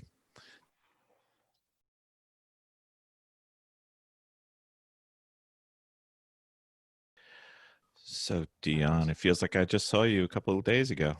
It's funny, that effect, right? Yeah. And everything makes sense? Oh, yeah. It was great. Awesome. It was well, we'll get into it a little bit when we're doing a podcast, but it was a little, probably sending you first time on track or a track with an HPDE with drills and stuff is probably not the best place to put it. But yeah, in spite of that, it was fantastic, and it confirmed some stuff that I knew that I was doing wrong, and it reinforced some stuff that I knew I was doing wrong, and then it also showed me a couple things that I didn't realize I was doing, and then it also gave me some stuff to work on the next time I go, and I can't wait to get to the track. So awesome. I mean, I thought your foundation was awesome, which is great, right? Like that for me is the main thing. And, don't puff him up anymore. But enough about all the good things I do. What else did I do? Go now. Just keep talking about the good. It was fun though. We had a good time. Awesome. Anything from Jen or no? I didn't text her, did you? No, I didn't. Jen. Zoe. You ready? I can't type with one hand. Anyway. We can roll anyway, though. It's no big deal.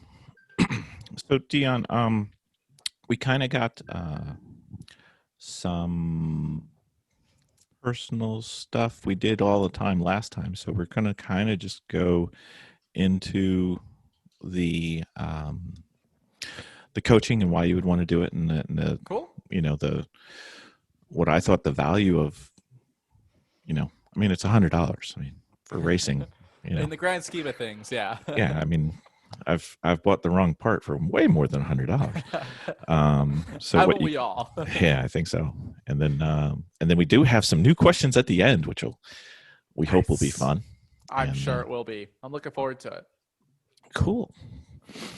Well, no word from Jen. Let's keep Dion rolling. So, you ready, Vic? Sure. Is that a Clemson shirt there? Oh yeah, go Tigers. Are you a Tiger? My wife is. Oh, okay. Yeah, we had one of our closest friends is so. Oh, nice, awesome. It's a fun place. I went and watched a few games there. Spent a long time kind of on campus. So, honorary Tiger. They get into it a little bit. They get into it for sure. Who knew that rubbing a rock could get people so excited? But right, run down that grassy hill, just rub the rock, and you're ready to go. I don't know. We might need to do that at our races next. That would be kind of fun. Hey, with how well they're doing, I'm all about that. I don't know. It would work well at Mid Ohio. They have a nice grassy hill there, ready to go. I did Mid Ohio. It's one of those tracks I can't decide if I like it or if I don't like it. I don't know. Really? Yeah. I love it. It's one of my favorite tracks. It's just such a fun rhythm there. Well, I think that's where I kind of have trouble. So if you take from the right-hand turn going into the front straight, I don't remember if that's Jennifer says she's coming, and then you have the first turn is no from out of the front straight. Yes, yeah, before, and then you got the high-speed turn going in. Mm-hmm. Then you go around Keyhole all the way down to China Beach. Mm-hmm. To me, that track doesn't feel like it belongs with the rest of the track. I would agree with that. Yeah, that's right. There's a very different feel like this. There's like two tracks. Yeah. And I do like it much better with the chicane going before Keyhole than I do straight. Really? I do. I've never used the chicane, but when I watch it on video, it just like annoys me. I don't know why. You're kind of a, hey, can I put the hammer down kind of guy? So I do like speed. And the Keyhole is such a great overtaking opportunity, and I feel like that chicane takes that away because it's not really. It sets you up weird. It does. But I haven't driven it, so it's an unfair opinion. No, it's fine. I tell you, the first time I took the chicane and the instructors were saying, "Oh, in your car, you can go through flat out," and I'm sitting there going, "You're high." Yeah. So, and that's why Racers360 exists. I was like, I don't think I can. Well, maybe I can, but I don't think I can. You're not going to make the left-hander, at least if you go through there flat out. I was like, holy cow! How do I do the chicane into the Keyhole flat? Okay, you say so, but whatever. At most, it's a lift. I'm sitting there going, it's a big brush, but but whatever. Anyway, to each their own. Exactly. So, how's business going? Is it growing as you wish? It's never as fast as you want, but we're going the right direction. Our parent company that we just launched into soccer last week, which we're super excited about. We're working on volleyball and tennis.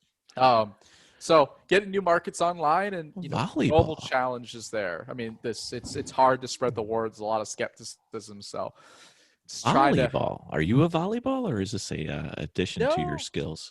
No, it's just, with soccer, we just met soccer coaches and think that a lot of it worked really well there. So that was natural. And we just reached out and got connected with a person on the U.S. men's national team and a woman in the U.S. women's national team for volleyball. They both seem really interested. So we're just in due diligence and trying to get them on board as our lead coaches there. So Karch Karai or? One is I've gone completely blank. Jordan Larson on the women's side. Okay. And Taylor Averill on the men's side. Okay, because Karch was coach. I wish we would have Karch. I've not had contact with him yet, but that would be an amazing addition to the team. He is truly just he's a legend. Awesome. Yeah, he's a legend. Yeah. I was one match away. This is the only claim to fame, and it's not much. One match away from qualifying for the Belmar Open. Really? To play against him when he was playing. It might be before you were born, but Kent Steffes was his partner at the time, and we would have got our asses handed to us. But that's awesome, though. It still would have been fantastic. I didn't know that you were a volleyball player. Very cool. Yeah. What position did you play? Now I look like a volleyball. So I played mostly beach volleyball. But when I was indoor, I would play, depending on who we were playing with, I would either play power or right side. Got it. And we'll have to really didn't matter. So we'll have to get your feedback once we're getting ready to go live there on. Yeah, coaching no, that's not sessions and happening. He's got rotten knees right now.